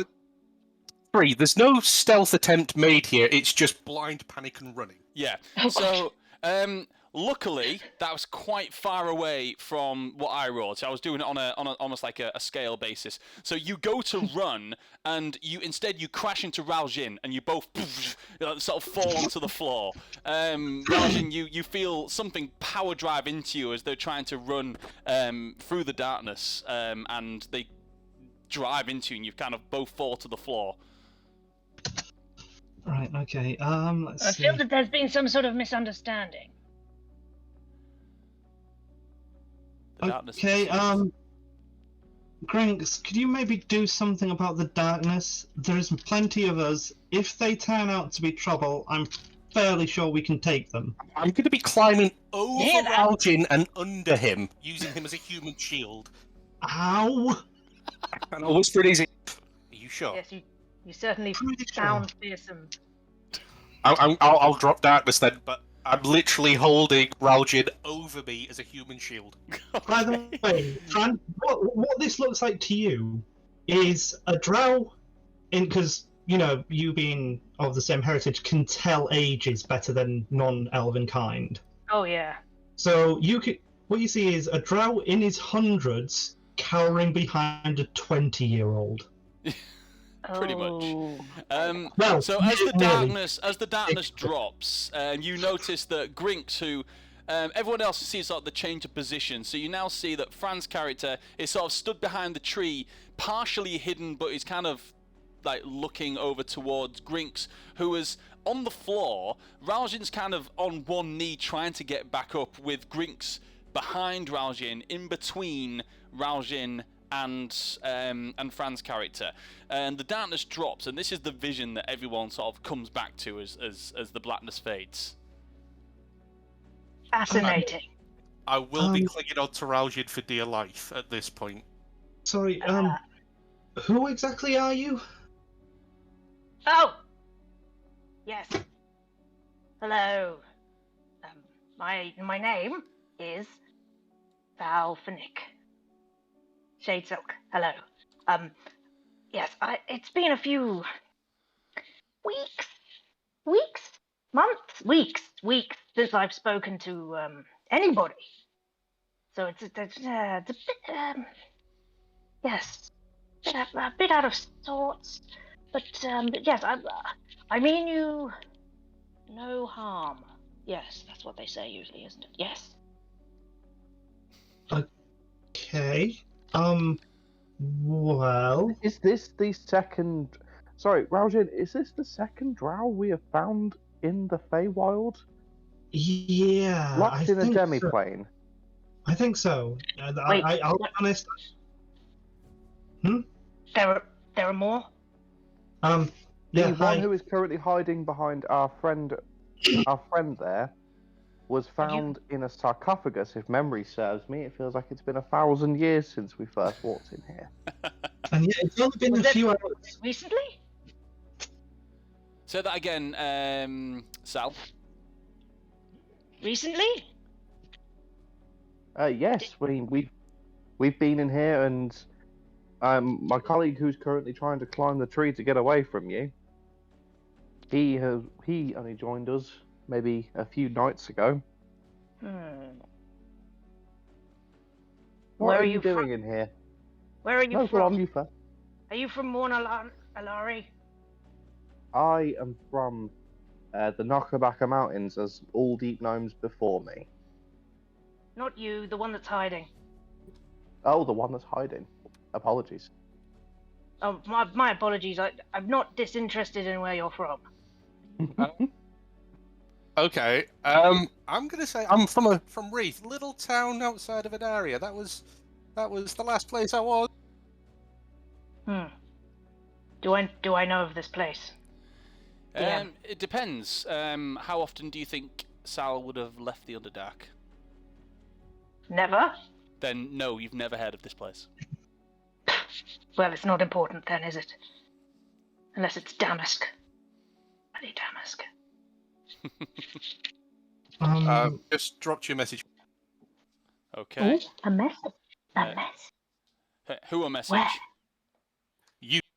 Me. Okay, hang on. Discord or... Hang on. Oh, right, I see. Messages. Okay, hang on. Whenever you ask if there's a message, Phil, I always want there just to be a knock at the door at the ideal moment. A letter has come for you at this hour. An actual messenger wearing... Telegram! Bruya_UK. Jay said I was lying out in my ass about Reeth. I am a humble traveller. Bruya_UK. Jay said that was the town I was in before Vyleth frabbed me. A group with which to Bruya_UK. safety in Jay numbers, said it was more for her. sort of thing. Well, we're currently on a job, but like we Jay said if she wanted to know if I was once we get back to bullshitting. the material plane, we do plan on going back. So I guess if it's okay with everyone else, it's okay with me that you come with us. We're not on the material plane? No.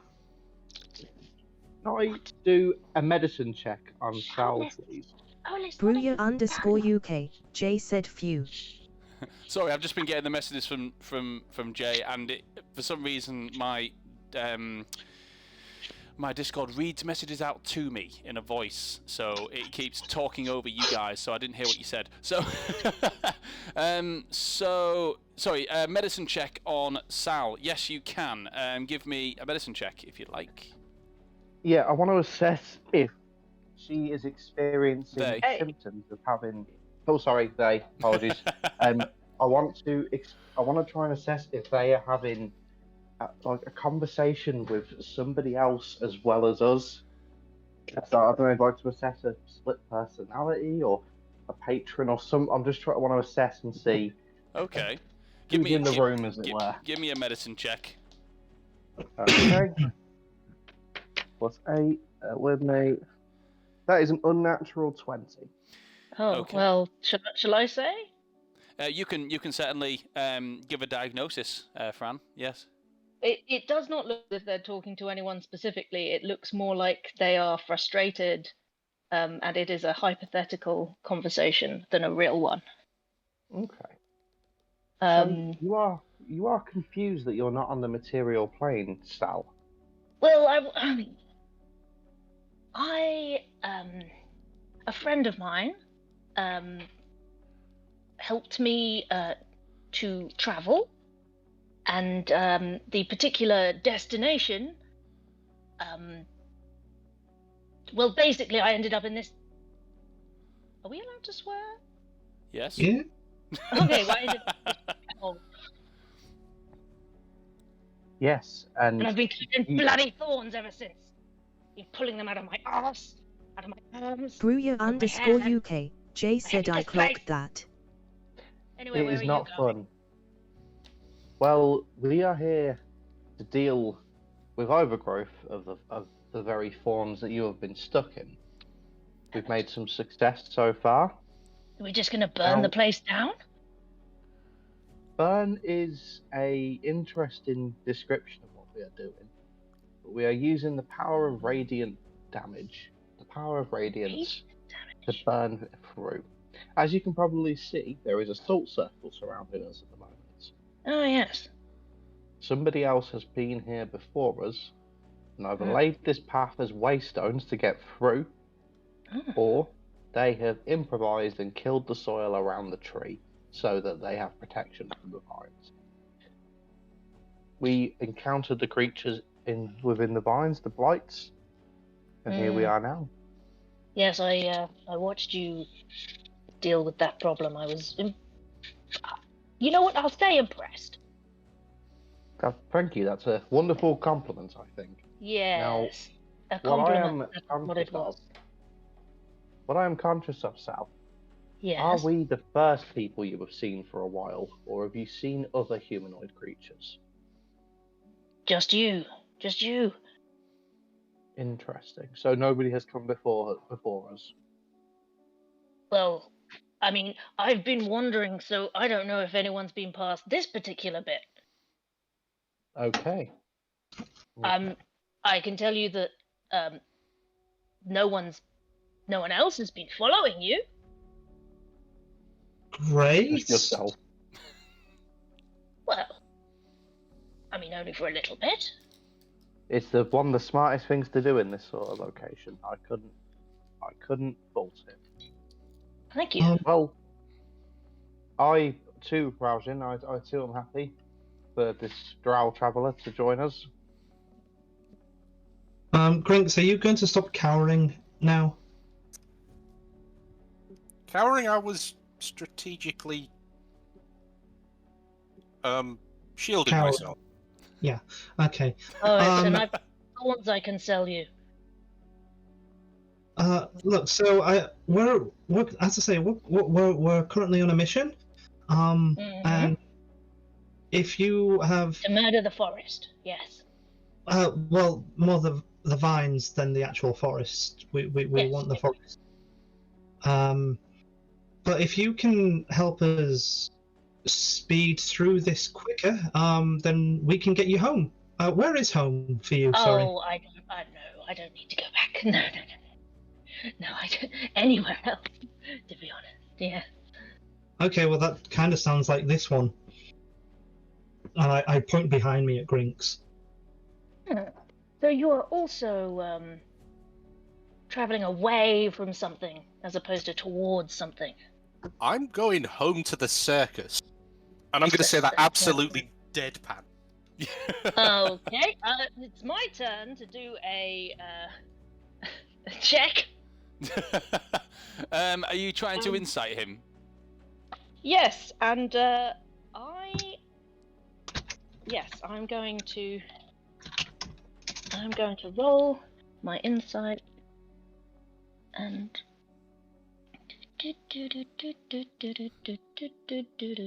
21. Okay.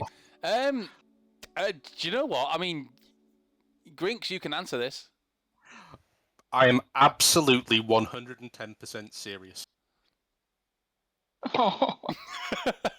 He says this with such conviction and such desperation in his, as almost as if he can. You look into his eyes and you can almost see him picturing his home, the circus, as he says this. You know, you can see him longing for this. The longing is in his eyes. Al kind of does the eyes from the meme of Leonardo DiCaprio in Inception. Like, they just narrow a little bit. And then they go, of course you do. Yes. I could have guessed. I'll stand up and I'll dust myself off. And I'll just So, what do you do in the circus? Are you a clown? Yeah. Master of pyrotechnics. Ah. Okay. Is that why you turned all the lights off earlier? Yes. Okay. I suppose that's. This is easily one of my favourite character interactions right now. This is great. Well, Look, yeah. I don't want to hurry everyone on, but this Thorn seller and our party, we've got to get a move on because these thorns are going to grow back. encircle us. Actually, I have had an idea on this front.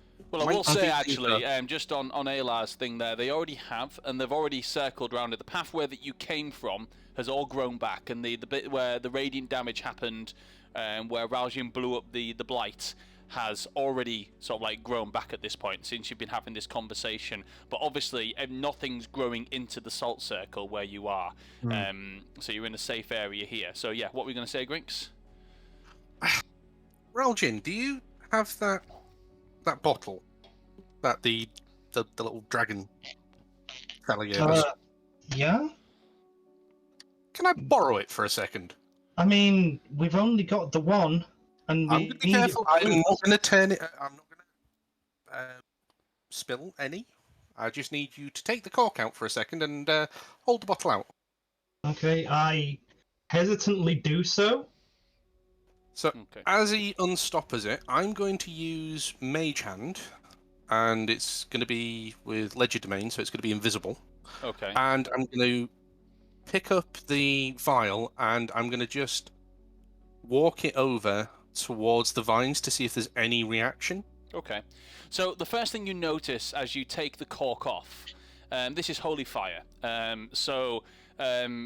It's a liquid, but it's quite a light liquid. So you can kind of see, it almost looks like a gas, but so it feels really light as well, like a gas. But it's swirling around in there. And as you pop the cork, a slight almost yellowish vapor kind of spills out of the top of it. Almost like filling up, and you can almost smell it. And it's almost like it's nothing you've ever smelt before. I can't really put a real life scent on it, to be honest. It's quite strong, hits you at the back of the throat, and it smells like light, if that makes sense. It probably doesn't, but picture the warmest summery day, and picture the scent of that, and that's probably what you get. As this happens, and Mage Hand removes this and takes it, and are you saying he's putting it towards the vines? Yeah, as in going towards the next tree. Okay, so towards the next bubble.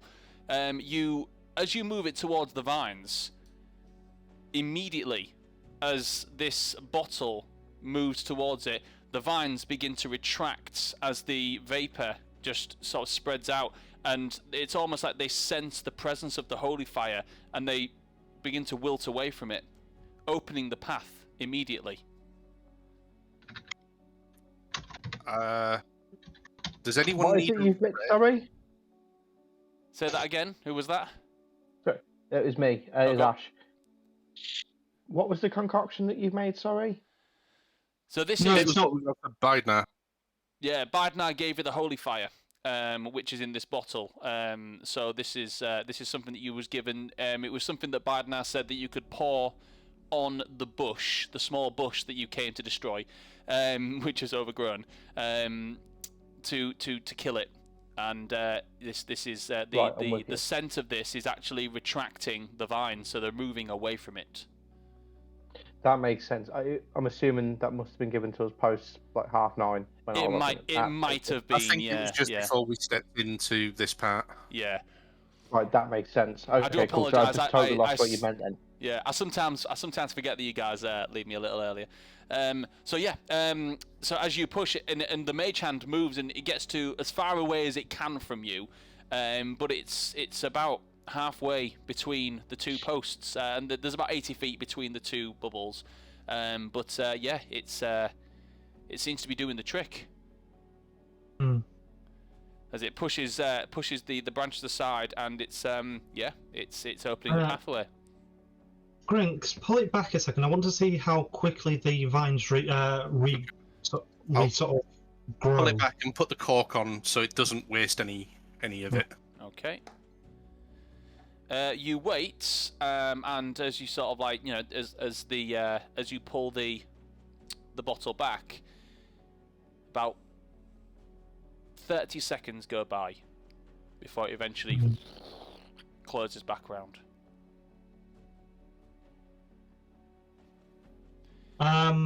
I want to cast Sacred Flame on the same area of vines, just to see what happens. Okay, you cast Sacred Flame. Roll an attack roll. It's a dex save. Dexterity, so it's automatic because it doesn't move. And just roll the damage for that, please. Yeah, okay. So it's 2d8. 6. 6. Okay. Are you counting? Yeah. Okay.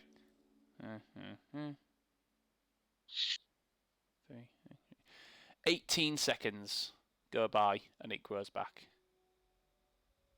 Okay. Here's a thought. Does anybody need to have a rest to recuperate after our last exertions? And I'm going to vaguely gesture towards the corpse. That's probably in the salt circle, or near the salt circle. I don't think they're going to get better. I'm thinking more along. I'm just going to gesture towards Jan and Orlin. I have no need to rest yet. One thing you do, Grinks, is that there are more of those things out there from when you had a look in your overhead view through your eyes. Oh, we're still on a really long path, aren't we? How are we going to get there? I'd really like to get there as soon as we can. Yeah, well, should we just try the bottle trick rather than kind of having to do 1 or 2 trees and then rest? Yeah. What were you going to say, Jan? Sorry, I heard my own voice, which meant you were trying to talk.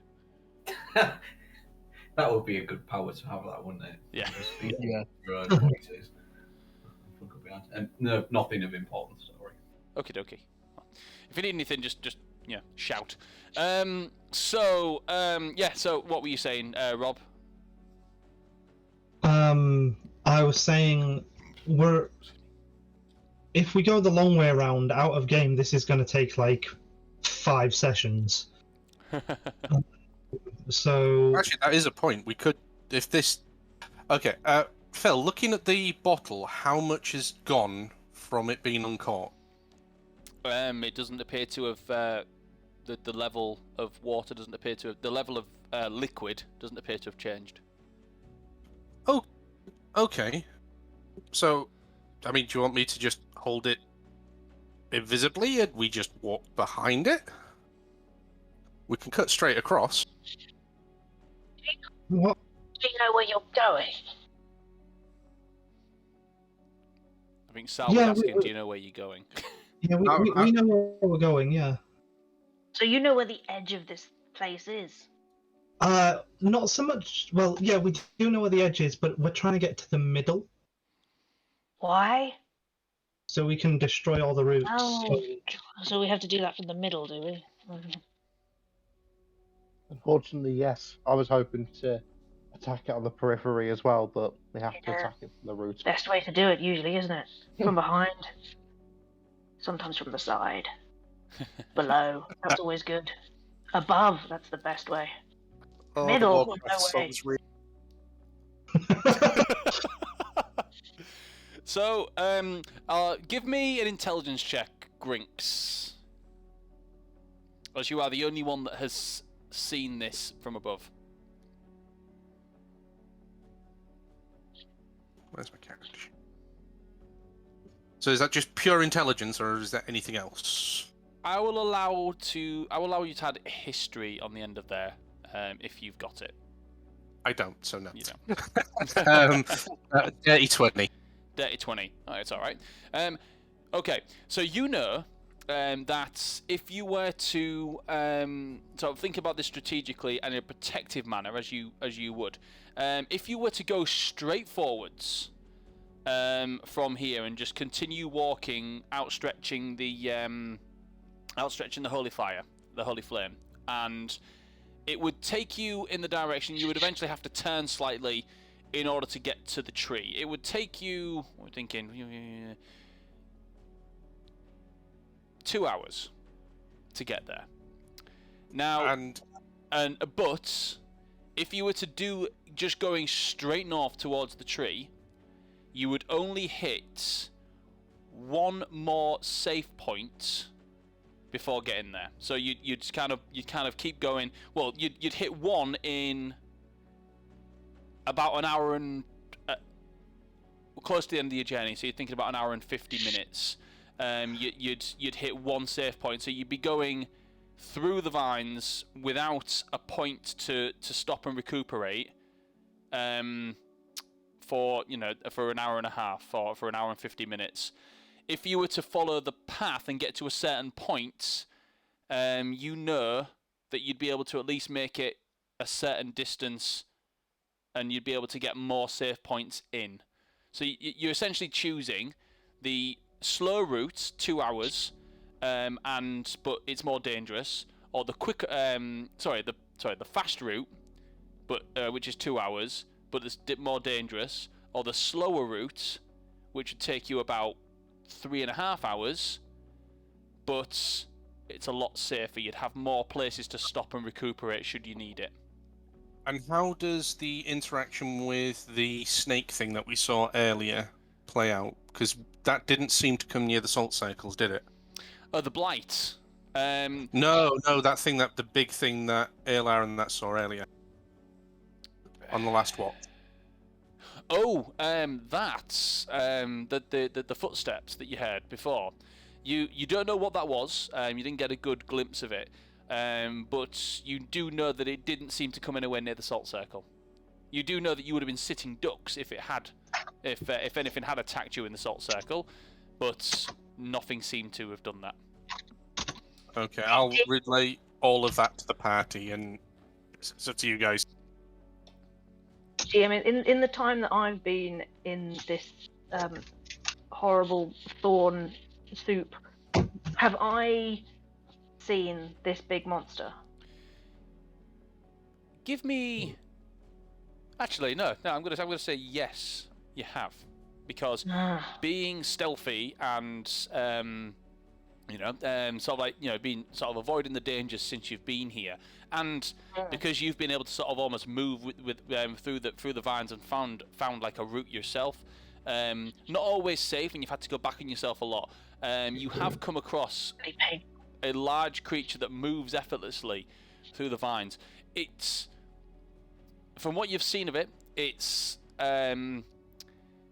like a giant walking tree, but very broken down and necrotic.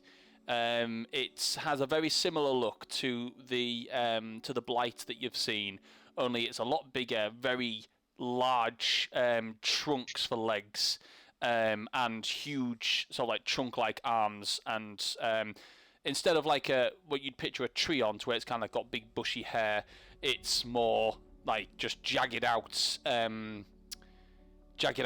twigs and branches, and it's wrapped excuse me, it's wrapped in the shadow ivy that it's kind of picked up as it's been walking through it. It's something that you've avoided. Yeah. You've stayed out of its way. If that thing has been brought up, then I'll say like, oh yes, a bloody great tree creature. Got to avoid that. So is it worth spending the extra hour to go via the slightly longer route? It's still quicker than what we've been going on. I mean, Raljin, this seems to be your crusade. What do you think? I mean, I want to get there fast, but I also want to get there alive. So, I guess if we take a steady pace, we can go the longer way. What does everyone else think? The longer way. Patience is always good. The longer way might not necessarily be the most time consuming. It might be faster to go the longer way in the long. I mean, yeah, I with all the problems at the short route. I get what you mean, Aylar. Yeah. Thank you. I love how you accidentally play him unwise. The longer way might not necessarily be the longer way, because the shorter way might end up being the longer way. No, the shorter way could take more time because of greater problems incurred within. The longer waiting distance might actually end up being quicker for us to get through. I'm just waiting for Maureen to come up with one of his little stories now about a goblin that took the longer way and won or something. I'm going to look at Maureen and I'm going to look at Maureen and gesture to him, help me out here. You understand what I'm trying to say? It is. Sorry, my wife's just heard it just related it to our own D&D story from a campaign we played a while back. Yes. So what Aylar is referencing is very much familiar to a tale of a goblin who just wanted to purchase a ladder. Oh God, here we go. As this story unfolds, I want to lean across to Raljan and just say, "How long did you say you've been here?" 12 hours. Is that it? And before that, we were in the Feywild. I mean, I guess technically this is still the Feywild, but it's a different part, and we've been in there a couple of days. A couple of days. Oh goodness, and it's happened this quickly. I see. Gosh. What's happened? What quickly? What? Well, it took me a few weeks. Can Maureen hear this? Yeah, I imagine. I don't know. Are you insinuating, Sal, that I am insane, perchance? Yes. I am merely an old man telling tales to my colleagues. Oh, no. I meant all of you. Oh, not you in particular, just the whole lot. No, not you in particular. Well, I respect the elderly. How old are you again? I am 217 years old. Okay, so not that much older, but yeah. But in that regard, as I usually improvise a story, don't I? But my brain's not working tonight, so there's a story about a goblin and a ladder that I will eventually type out for everybody. We like Maureen's stories. We do. It's Rob's highlight of the entire campaign. It's great. They're honestly brilliant. Ladder story now. Okay. Anything. So, are we going the long way round?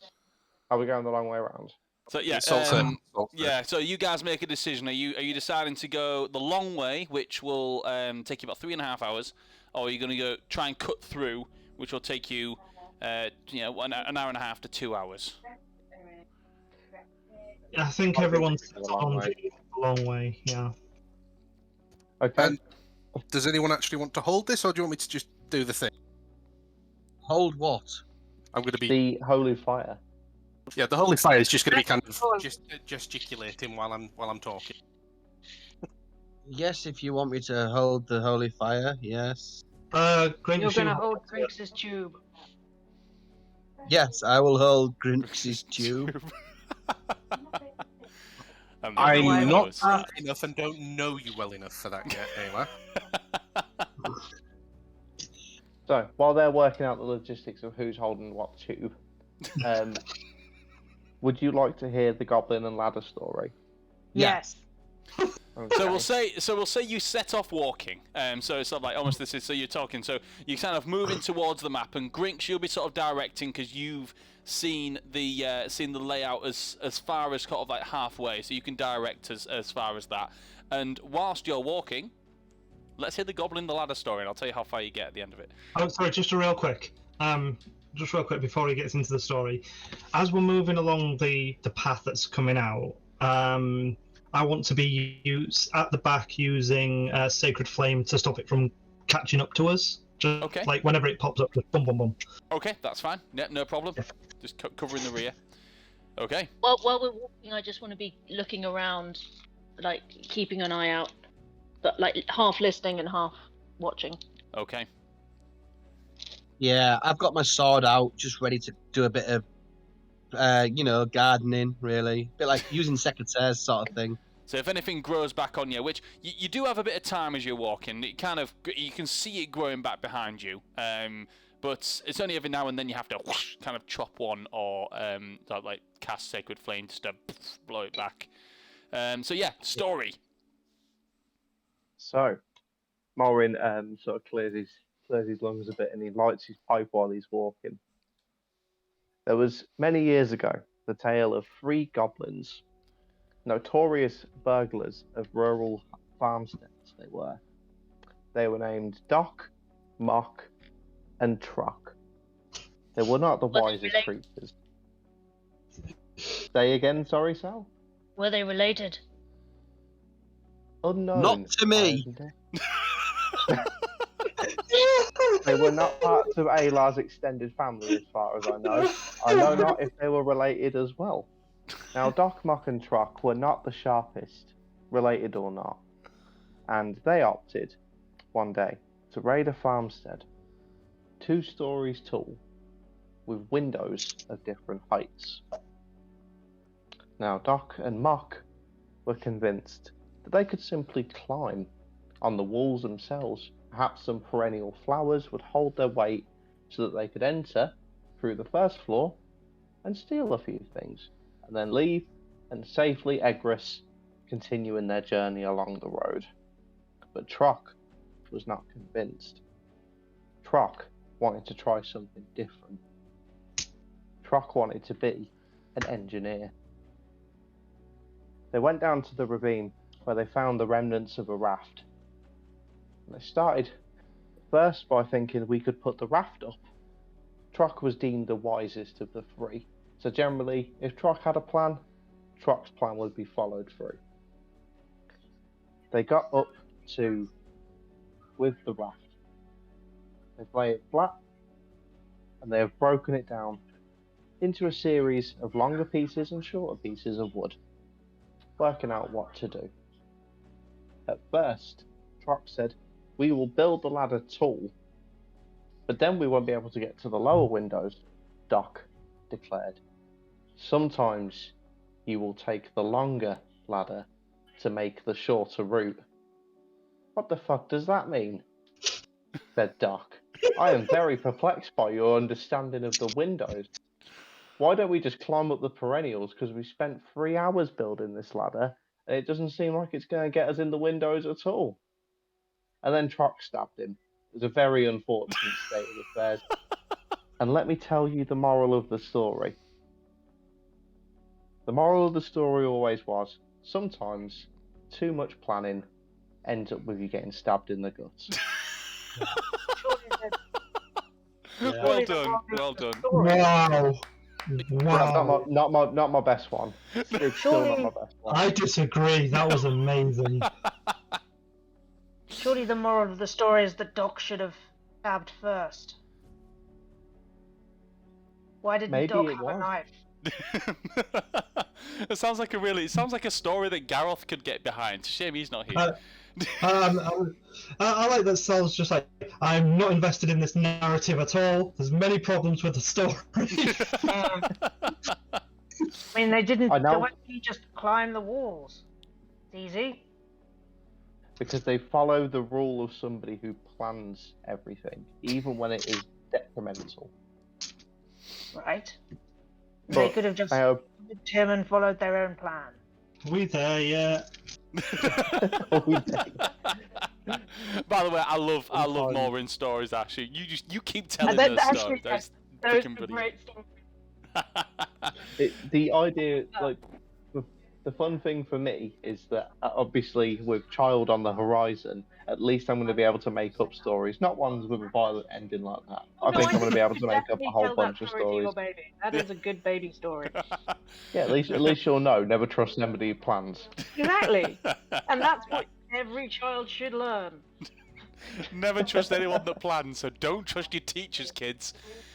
They've got nefarious deeds behind those plans. Of course not. And if you're going to do drugs, do them with me, your dad. Whose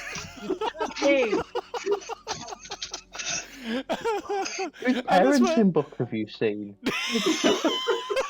I'm not a parent. Oh dear, it's brilliant. What is happening? Right, anyway, so you're moving on. Moving on, as you're progressing, and I'm going to say that you've been travelling for the better part, probably about halfway, an hour and a half. This is Can where we say that the second half an hour was Morvin and Sal discussing the finer points of the plot of the story? Yes. I'm absolutely going to have to up my game with my stories now, aren't I? I'm going to have to up my game. I know, like, Sal is fascinated by the story. Sal very much enjoyed the story. Sal just wants details. That's fair. Watch me write Lord of the Rings as a side story. But what were Truck's parents called? it's Why integral. doesn't he have a knife? How did he earn the only knife in the group? From being the smartest. Party and Thorn Seller, shall we start to go and cut through these trees before we get our fill of stories? Well, you've actually been moving the whole time while the stories are being told. It doesn't feel like it. So you're about halfway, sort of moving through these vines, and as they sort of like sort of shrinking back and creating this pathway as you sort of move freely through them, thanks to the holy fire. Something starts to feel a little off as you get about halfway, and this is where Grinks, you're kind of going off map now. You don't know where any of the exits might be.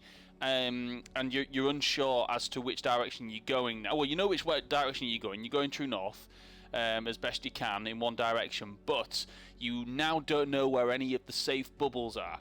You know there's probably some in this direction, but you're not entirely sure where. So, what I'd like Grinks to do, because you're leading the party, is to make a survival check. Everybody else, I'd like you guys to make a perception check, please. God damn it. Lynx and I see nothing. 15. That is a 15 for me as well. 17. Right, 1 second. 19. Go on, Ayla. Oh, actually, 23. 23, nice. It's actually 15 for me and 8 for Lynx. Anyone that rolled above a 13, which I think was pretty much everybody, or most of you. And I'll come back to you in a moment, Grinks. You begin, as you're walking sort of like blindly through the vines, you begin to feel the ground judder. And you hear something quite close by.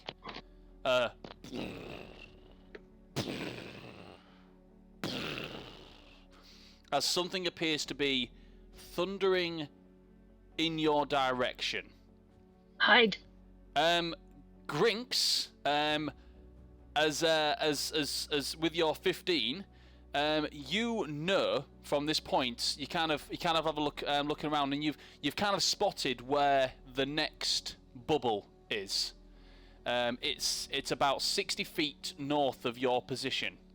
So everyone else, you feel the and it does appear that you've been spotted as these footsteps appear to be coming in your direction. So, choices now, guys. What would you like to do? Book it towards the safe spot. Okay. Yeah. So, well, I'll just go through player, and we'll decide what everyone's doing, because it depends on how much time you have on this. So, Grinks, you're sort of at the lead, and you know where the safe spot is. So, you're saying book it towards the safe spot. Are you just going to book it towards the safe spot? I'll say that under my breath, and I'm going to pause waiting for a consensus, because if I leave them, they're all buggered. So you just so you're turning to the group to get their consensus. What's everyone else doing? Eli, what are you doing? Well, I think the safe spot's probably a good call. Okay, so you sort of see Grinks like this way, and you sort of turn to sort of go with Grinks. Raljin, what are you doing? Run. Okay. Morvin, what are you doing? We should get to safety.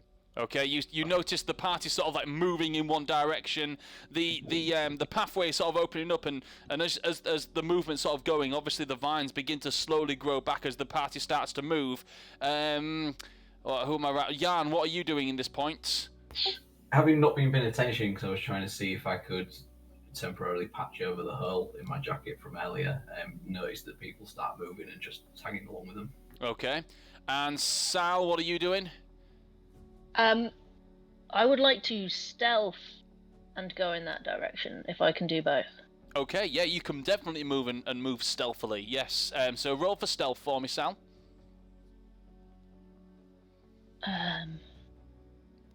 That is a 26. 26. Even the party doesn't notice that doesn't know where Sal is at this point. Sal just kind of almost vanishes, and you actually run ahead of some of them and weave in and out of them as you get sort of almost get behind Grinks, and they don't see you. Just like you just go. So. I have to whisper, is this the right way? Grinks, you hear the voice of Sal. I was thinking I'm gonna be really glad I'm not holding the battle hilt. Dragon breath. Oh right. Yes, that way. I'm gonna just gesture and you keep moving. You appear to be quite jumpy. Sorry, what was that, Sal?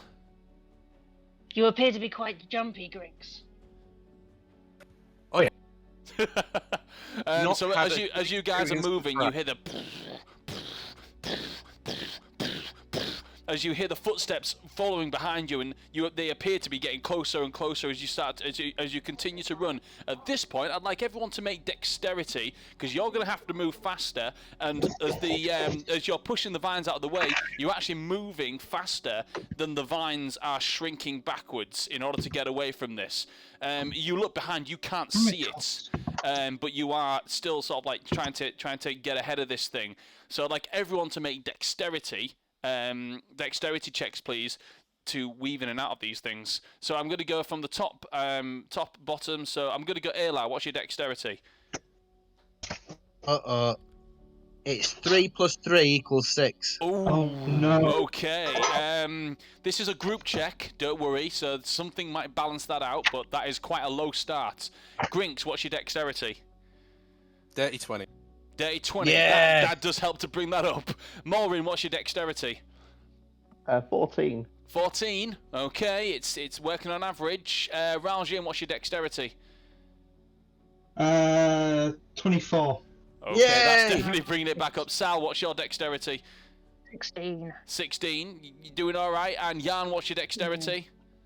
Also 16. Also Oh, 16. And Lynx, what's Lynx's dexterity? 19. 19. Okay, it's tricky as the vines are, and you can say they're still sort of shrinking back out the way, but you're having to duck and kind of jump over, and sometimes they kind of almost nip you, but you keep going. You do make it to the bubble. You can hear the footsteps behind you as they appear to be gaining on you, and eventually you all sort of emerge out of the black shadow ivy and push and sort of like stumble and run into this safe bubble, sort of out of breath as you sort of lean up against the tree, and you hear the footsteps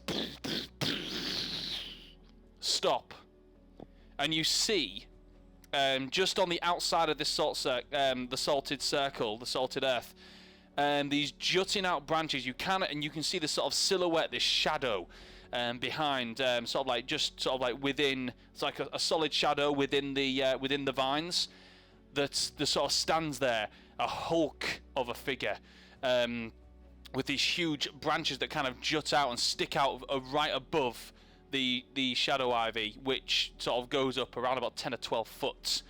It stands there and begins to walk around the circumference of this circle. It gets to the other side, and it's almost like looks and sort of like almost like it's looking into the circle. It waits there, and as you're sort of stood and you're almost keeping an eye on this thing, it waits for about a minute as if it's trying to intimidate you, and then it turns and begins to walk away from where you are. As it's walking away, Yep. I would like to speak out again using my slightly raised voice from the Draconic Gift. I'm going to say in Elvish, and then I'm going to say it as well in probably the Common Tongue as well. Okay. I'm going to say, are the plants here hurting you? Give me a second. No. I just need to check its languages. Also, I cast Prestidigitation and Mending on Yarn's robes. Thank you. You're welcome, mate. I didn't want to ask, I just wanted you to notice. Okay. Oh no, my perfect 500 cold coin designer robes are damaged. I was trying to think of a designer's name and then a medieval pun. And I'm not familiar enough with fashion to have got close to that, so I'm going to choose to remember that I said something really funny. If you mash a couple together, you could definitely make it sound like wizard names, like wizard fashion designers. I mean, the only one that makes sense here is Moss Bros because of all the plants, but that's a good one. It's not really a good brand name. Moss Bros. Moss Bros. Oh dear. Spending up to £10 on a shirt. What's his name? Karl Lagerfeld? That's all I can think of. Lagerfeld, that's a good one. I was going down the Versailles shelf route, but it just didn't ring right with me, so and then it all just fell to bits.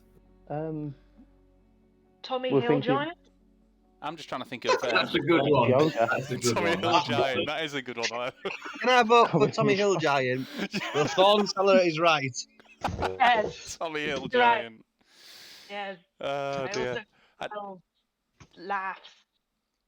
I hope you know, Sal, that throughout this entire campaign, Elar is genuinely going to believe that you are a Thorn seller until you actually prove to him that you are not. It's just. Oh, I don't intend to.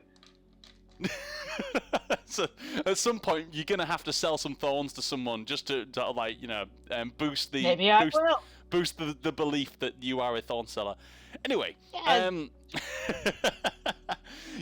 Bit of money on the side. Say that again. Sorry.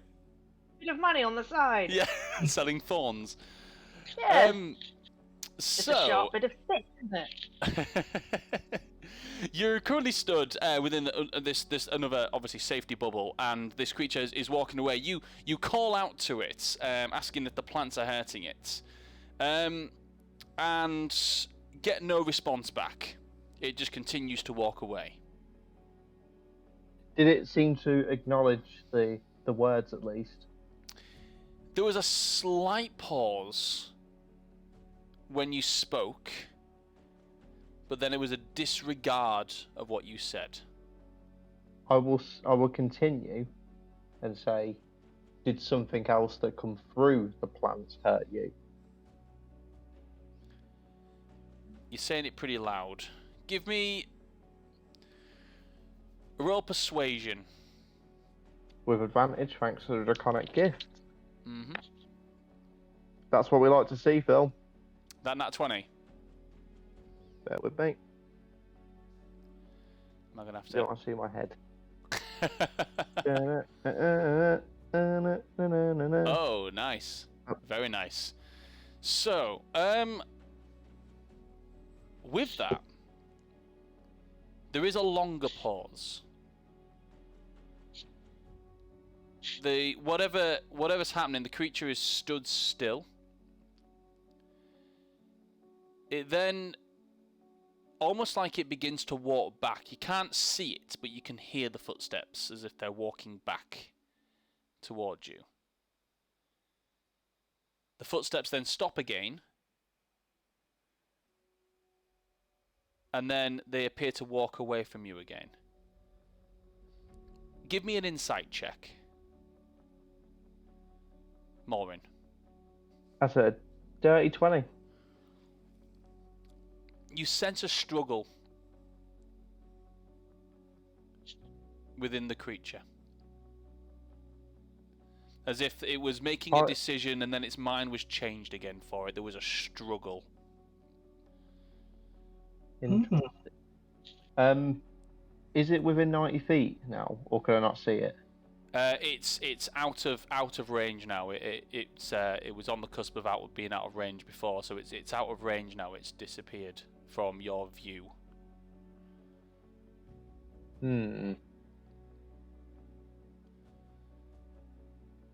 Party, would you permit me 10 minutes? Do what?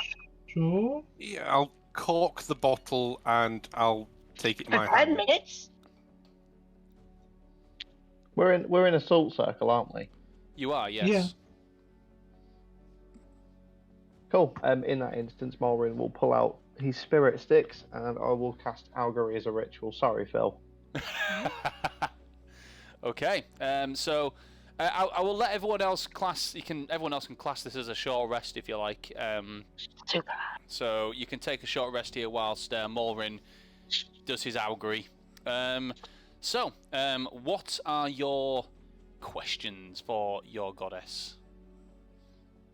Question number 1. Will offering a truce to the large tree ants, I'll call it a tree ant because that's all I can think of it as, will offering a truce to the large tree ant be beneficial to both sides? You get beneficial to both sides. You might have to be a little bit clearer.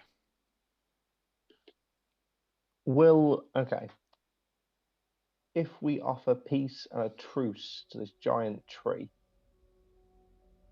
will it be beneficial to us? You get... Hang on, 1 second. I'm just going to have to... Always making me do this. Just look this up. Okay. Sorry, mate. It's alright, no, it's fine. I just want to make sure you get the right answer, that's all.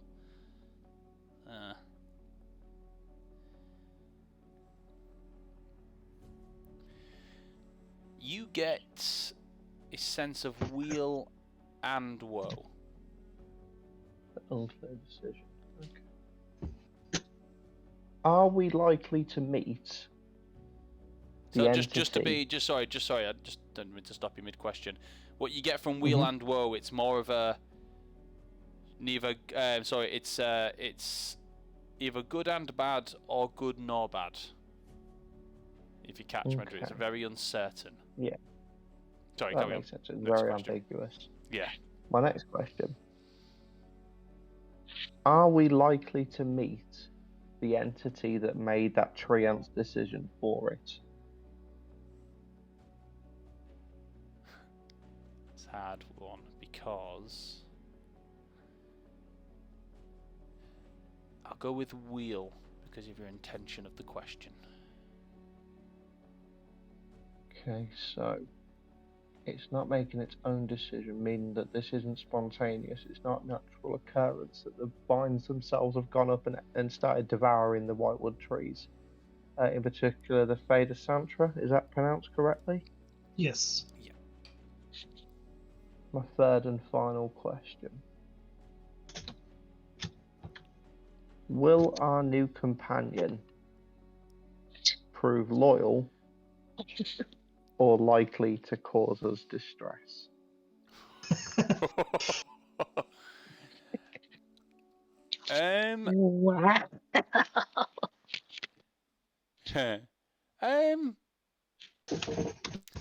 So prove loyal. You'd have to speak a very specific language to overhear this. Yeah, this is an FYI. yeah. Oh, I don't understand it. No. Yeah, you don't understand anything that's being said here. I know your languages, so yeah, you don't understand any of this. You get nothing from that one. The five-faced queen did not intend. I'd say it was wheel and woe. Well, I think for an uncertain DM, because I can't predict the actions of a player in the future, I'm going to go with nothing to be certain, just to be sure. I mean, intent is a fickle mistress. So with that, Morin will bring himself back from his commune. Okay. And I will seek the rest of the party within the circle. And just for thematic effect, Sal, you hear like Morin speaking in equally disjointing but also natural sounding talk that sounds like he's hissing. You would guess that he is communicating like a snake. Interesting. Now, with that, he comes back round and I will say there is an entity controlling that triad. It is attempting to fight it, but its decisions are being made for it. Okay, so we avoid the thing, kill the other thing, and then the tree thing will be free, right? Yes. I would believe that with my limited knowledge of plants in the Feywild, the Five-Faced Queen does not have much in the way of records on this part of the world that I know of. I believe that the corruption of the tree creature has caused the sporadic growth. I believe it will retreat when the corruption on that creature is ended. It is some kind of guardian of this area. And it being corrupted means that it will guard according to the interests of its new master. Okay. I do not possess magic powerful enough to dislodge it. Do we just hit it hard enough that the thing gets dislodged? I don't know if that's going to end up where we have to kill it, otherwise it will kill us. It appears powerful. Leave it and... Leave it? The only one that's really got a really good look at it is you, Sal. And yes, and I don't really want to go any closer to it. the main attributes that you notice of it is the fact that it's got these the shadow ivy is sort of wrapped around it in certain places, and it's sort of like tangled up around it, and essentially looks like a walking dead tree. Candy floss. Yeah, in that sense, yeah. There's no leaves on it. All of its branches have been shed of all of its leaves, and the one major thing that you sort of see about it is the fact that it's got the shadow ivy has coated it all around. Yeah. If you could tear that ivy off, maybe that would be the way to do it. But that would involve climbing the bloody thing. Well, if we stick with the plan and we get to the root of the shadow ivy, maybe it'll free the tree creature as well. And if not, then not our problem. Or is it our problem? I think if it is a creature defending this demiplane, it is a demiplane within the Feywild, isn't it, Phil? Essentially, yes. Yeah.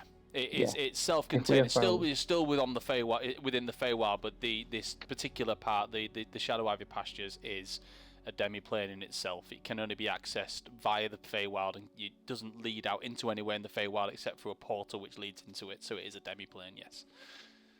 If we can aid this creature, it is a guardian of a demiplane.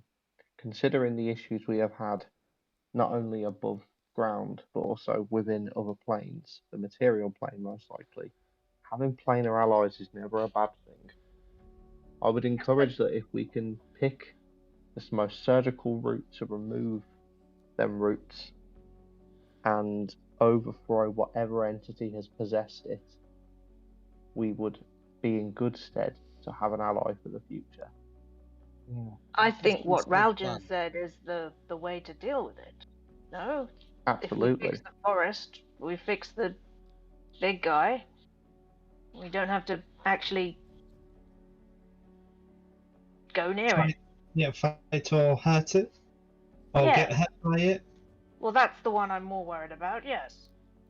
Could we summon an illusion for it to run through the forest, have that tree thing chase it, and create a path for us to go through. Oh, that's good.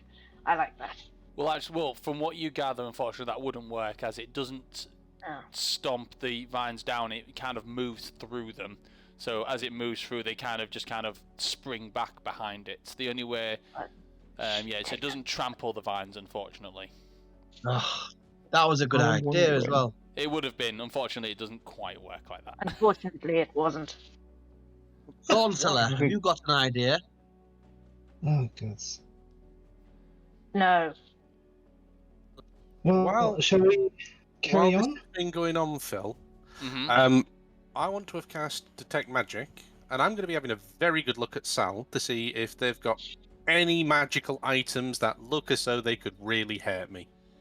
Okay, Detect Magic, does that detect... So I'll read it out. So for the duration, you sense the presence of magic within 30 feet of you. You can sense magic in this way. You can use the action to see a thin aura around a visible creature in the area that bears magic. You can learn the school of the magic, if any. The spell can penetrate most barriers blocked by 1 foot of stone, 1 inch of metal. Okay, yeah. So, let me just... so you're sneakily doing this. Give me sleight of hand. Yeah, my eyes are just natural 20 plus lots. If you want to know what it is exactly.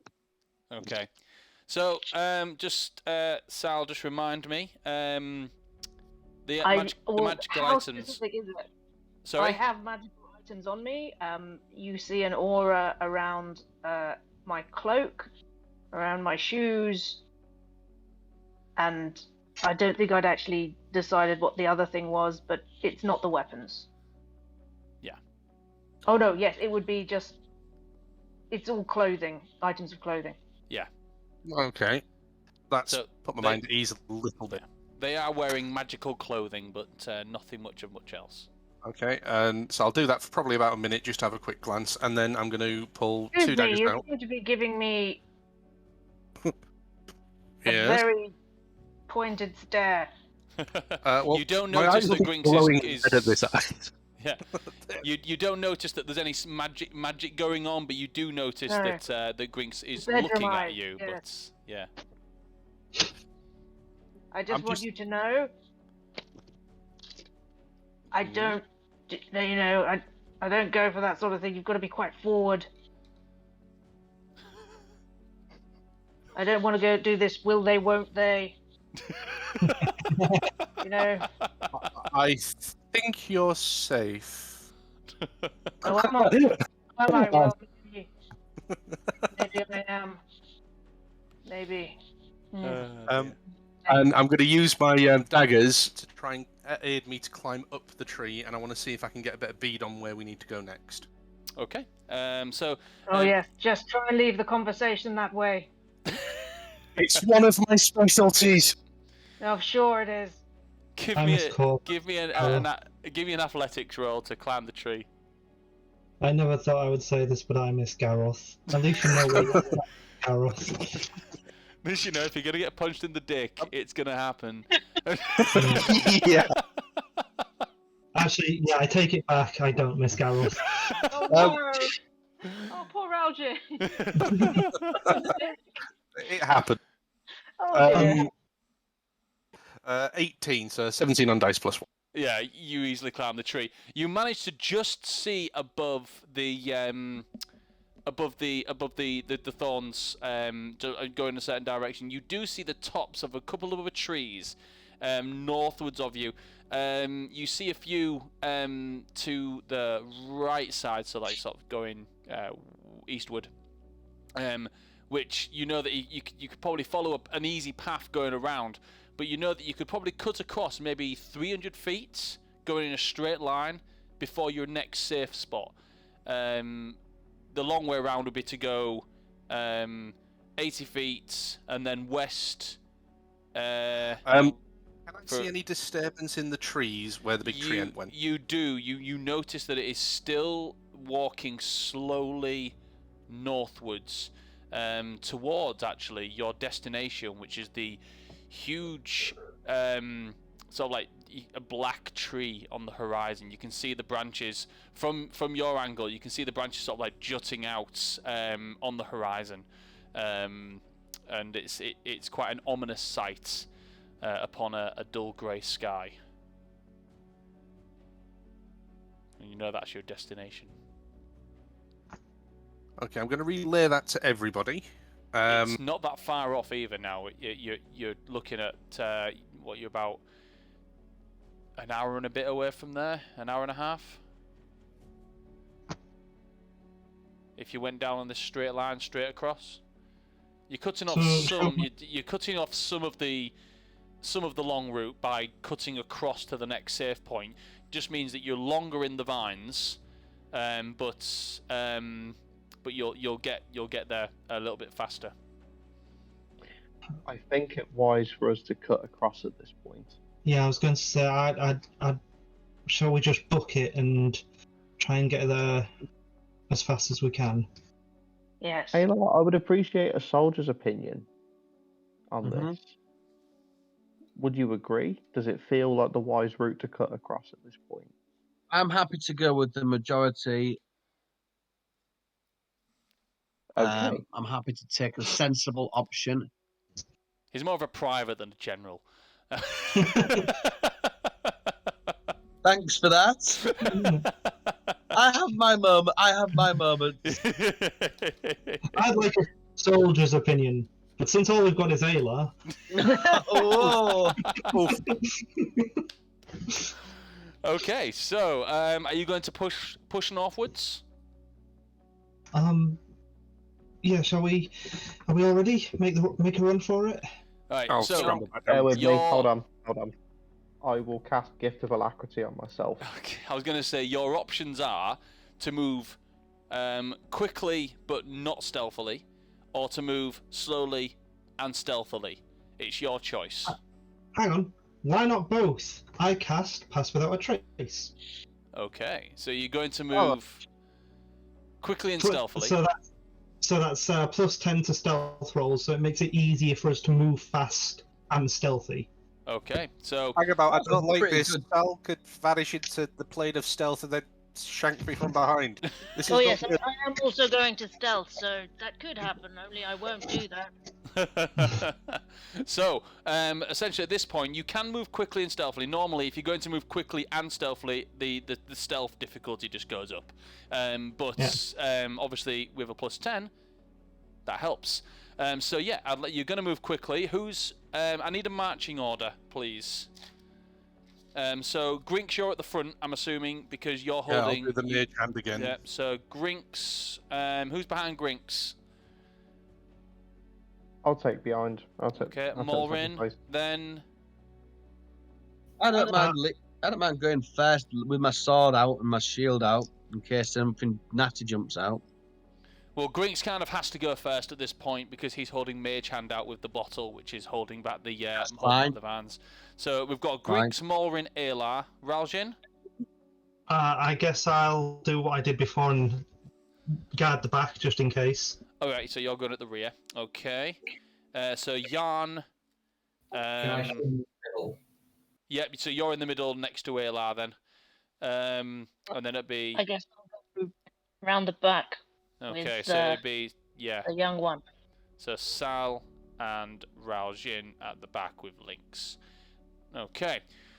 Right. In which case, we'll start rolling stealth. Everyone gets a plus 10 to their stealth roll. And we'll start with Grinks. What's your stealth roll? With the plus 10? With the plus 10. 16. 16? Wow, I miss Korvax. Yeah. Why? Ooh. Alright, you're going to dice jail.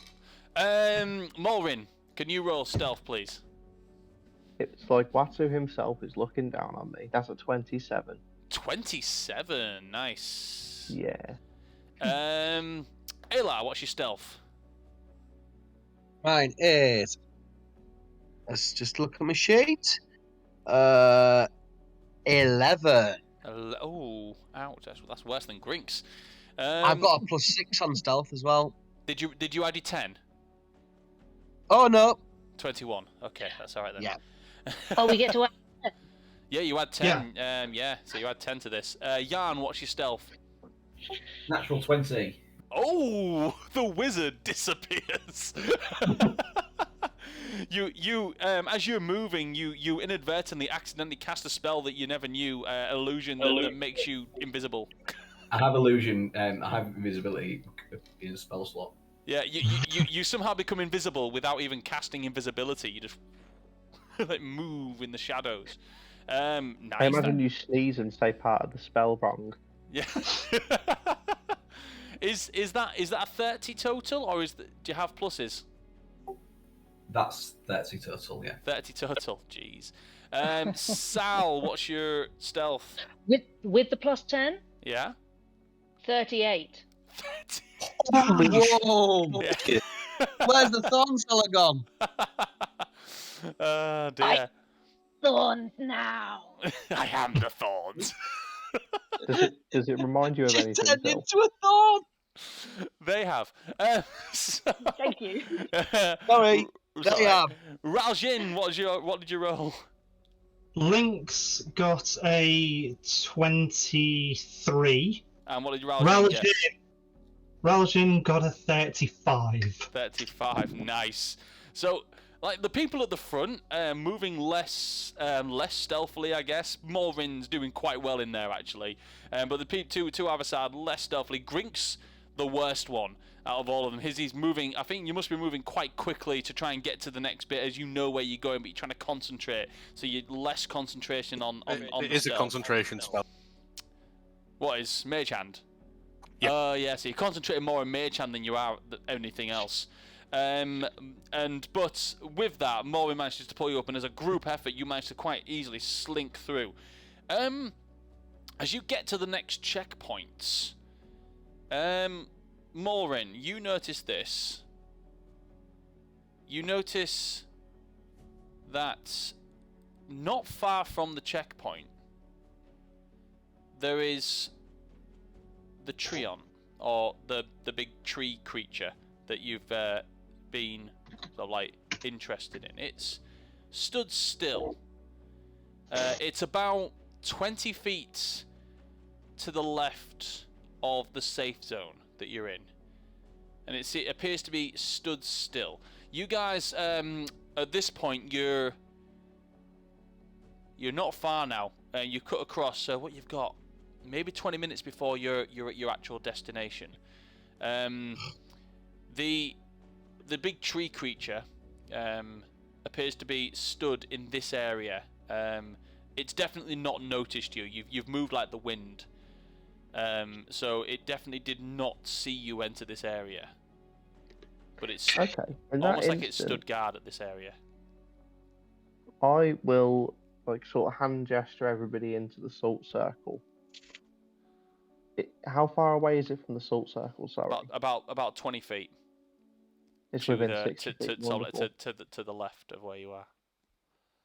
As we're all in the salt circle, I'm going to cast command on the undead tree. Oh. Okay. And what's your command? Speak.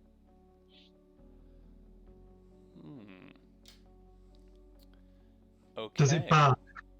Sorry. What's the what type of saving throw does it have to roll? Is it wisdom? Wisdom saving throw, DC 15. Okay. Give me a second. Let me pull up its stats. Mm-hmm. Wisdom. Ooh, that is a fail. You say speak. Yeah. As you say this, and everyone else kind of looks at you as you call out to this creature and command it to speak. The other people might not have even, the other party members might not have even noticed that this creature was here unless you pointed out to them. Its branches creak as it turns. Its 1 foot goes, looks in your direction, and it just speaks out in a deep, almost like echoey voice, as it sounds like almost like when you speak into an empty tree trunk. It speaks out. Pain.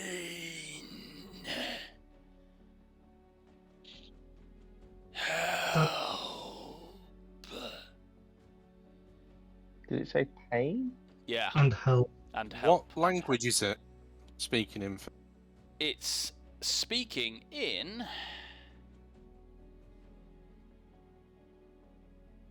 Just tell them. It's actually speaking in common, because I imagine. What did you command it?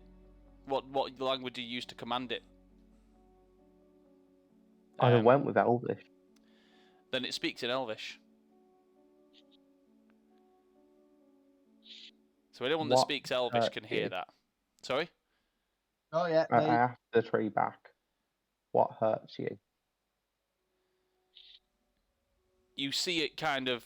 It's almost like it's fighting against itself now, and you can see it through you as you're concentrating on the visage of it. It kind of moves and starts stepping towards you. You all start to feel a little nervous now as it starts to walk towards the area that you are currently taking refuge in and sanctuary in.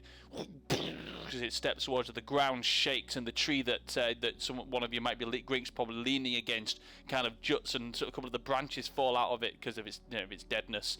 As it steps towards you, and it comes into a almost like a clear line as it steps just a couple of feet in front of the salt circle.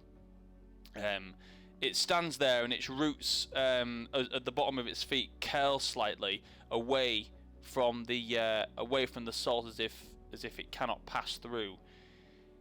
Its hands kind of stretch out, and as you notice, the vines itself restricts its arms from being able to push out any further. It then pushes in again, so its hands kind of push in as if the vines tighten around it, as if its hands are being forced to be pushed down.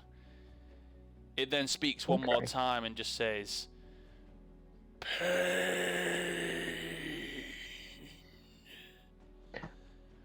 I'm going to do something pretty bold. Okay. Apologies, party. This is just going to be me, I think it affects. I like this. This is where Maureen goes, I do this, and now I've got to go, guys. See you later. Yeah. Yeah. You know it. Speaking of, I'm going to Have you seen that episode my- of Game of Thrones where the giant pulls a person in half? And that was the end of Maureen. Anyway, go on, carry on. What were you going to do? I'll miss his stories. Bonus action, I'm going to cast Sanctuary on myself. Okay. Cast yourself, then I am going to leave the salt circle and using my... Everybody stay calm. Using my holy water infused dagger, I'm going to run and climb onto the tree and start cutting all of the vines and letting them drop as best I can. Okay, right. One creature in range doing this spell then. Okay. You cast Sanctuary on yourself. As you leave the salt circle, and this is nothing much anyone else can do now, is Morven just kind of steps out of the salt circle and walks into the vines, and begins to sort of climb onto this tree. The vines are going to, as you enter the area with no protection, because Sanctuary doesn't affect the vines. I would like you to make a dexterity save, please. Okay, and after I do that, I'm going to cast Misty Step out of there then. Okay. Actually, if I can see what he's... So just do what you're going to do. The 17 on the dex saving throw. Oh, and nice. I am going to try to remove some of the vines from its arm. Okay. So you jump on, and as the vines sort of come out to almost to wrap around you, as if instinctually that's what they kind of do, almost like a Venus flytrap would attack anything that comes into its area.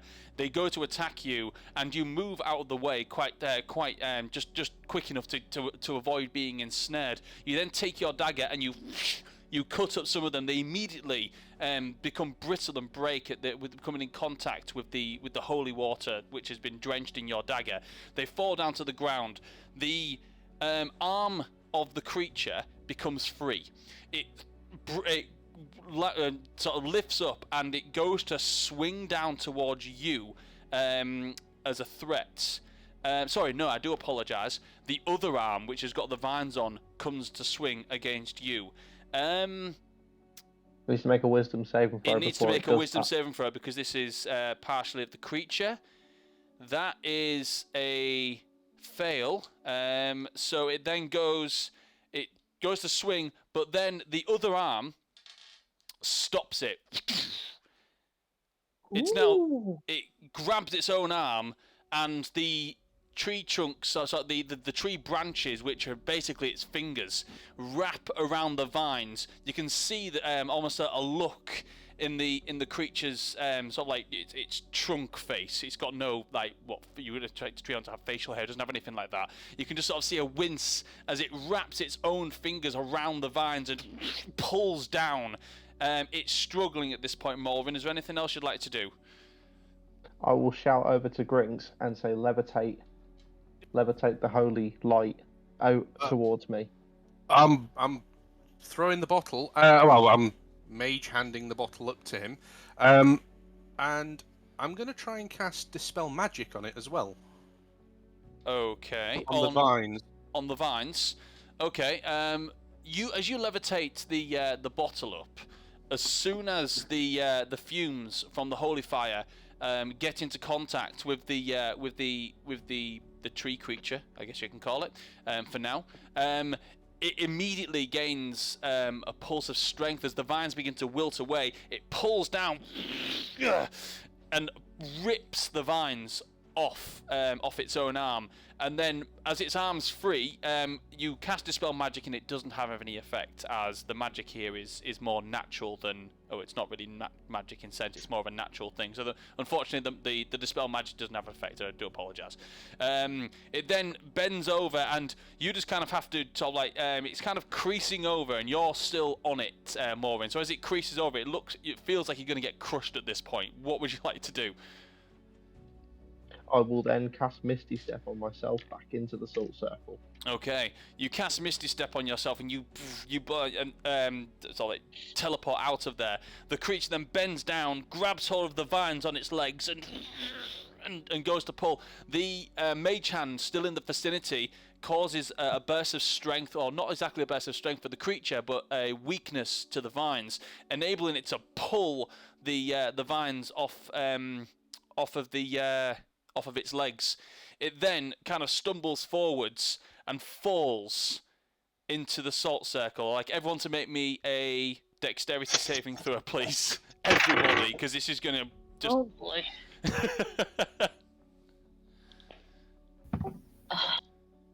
Oh no. Oh no. Oh no. Alright, I'm going to go down the list. So, Ayla, what's your dexterity saving throw, please? 14! 14. You just managed to dodge out of the way as this tree, you just see it coming and its arm falls down and you manage to just duck out of the way as its arm barely misses you. Mulrin, what's your dexterity saving throw, please? I got a 13. 13. You get hit by the arm. You take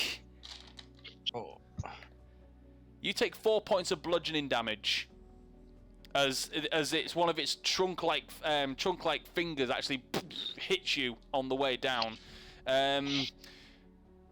Oh, where am I up to? Grinks, what's yours?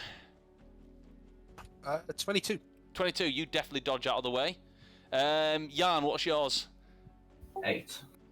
8. Ouch. You take...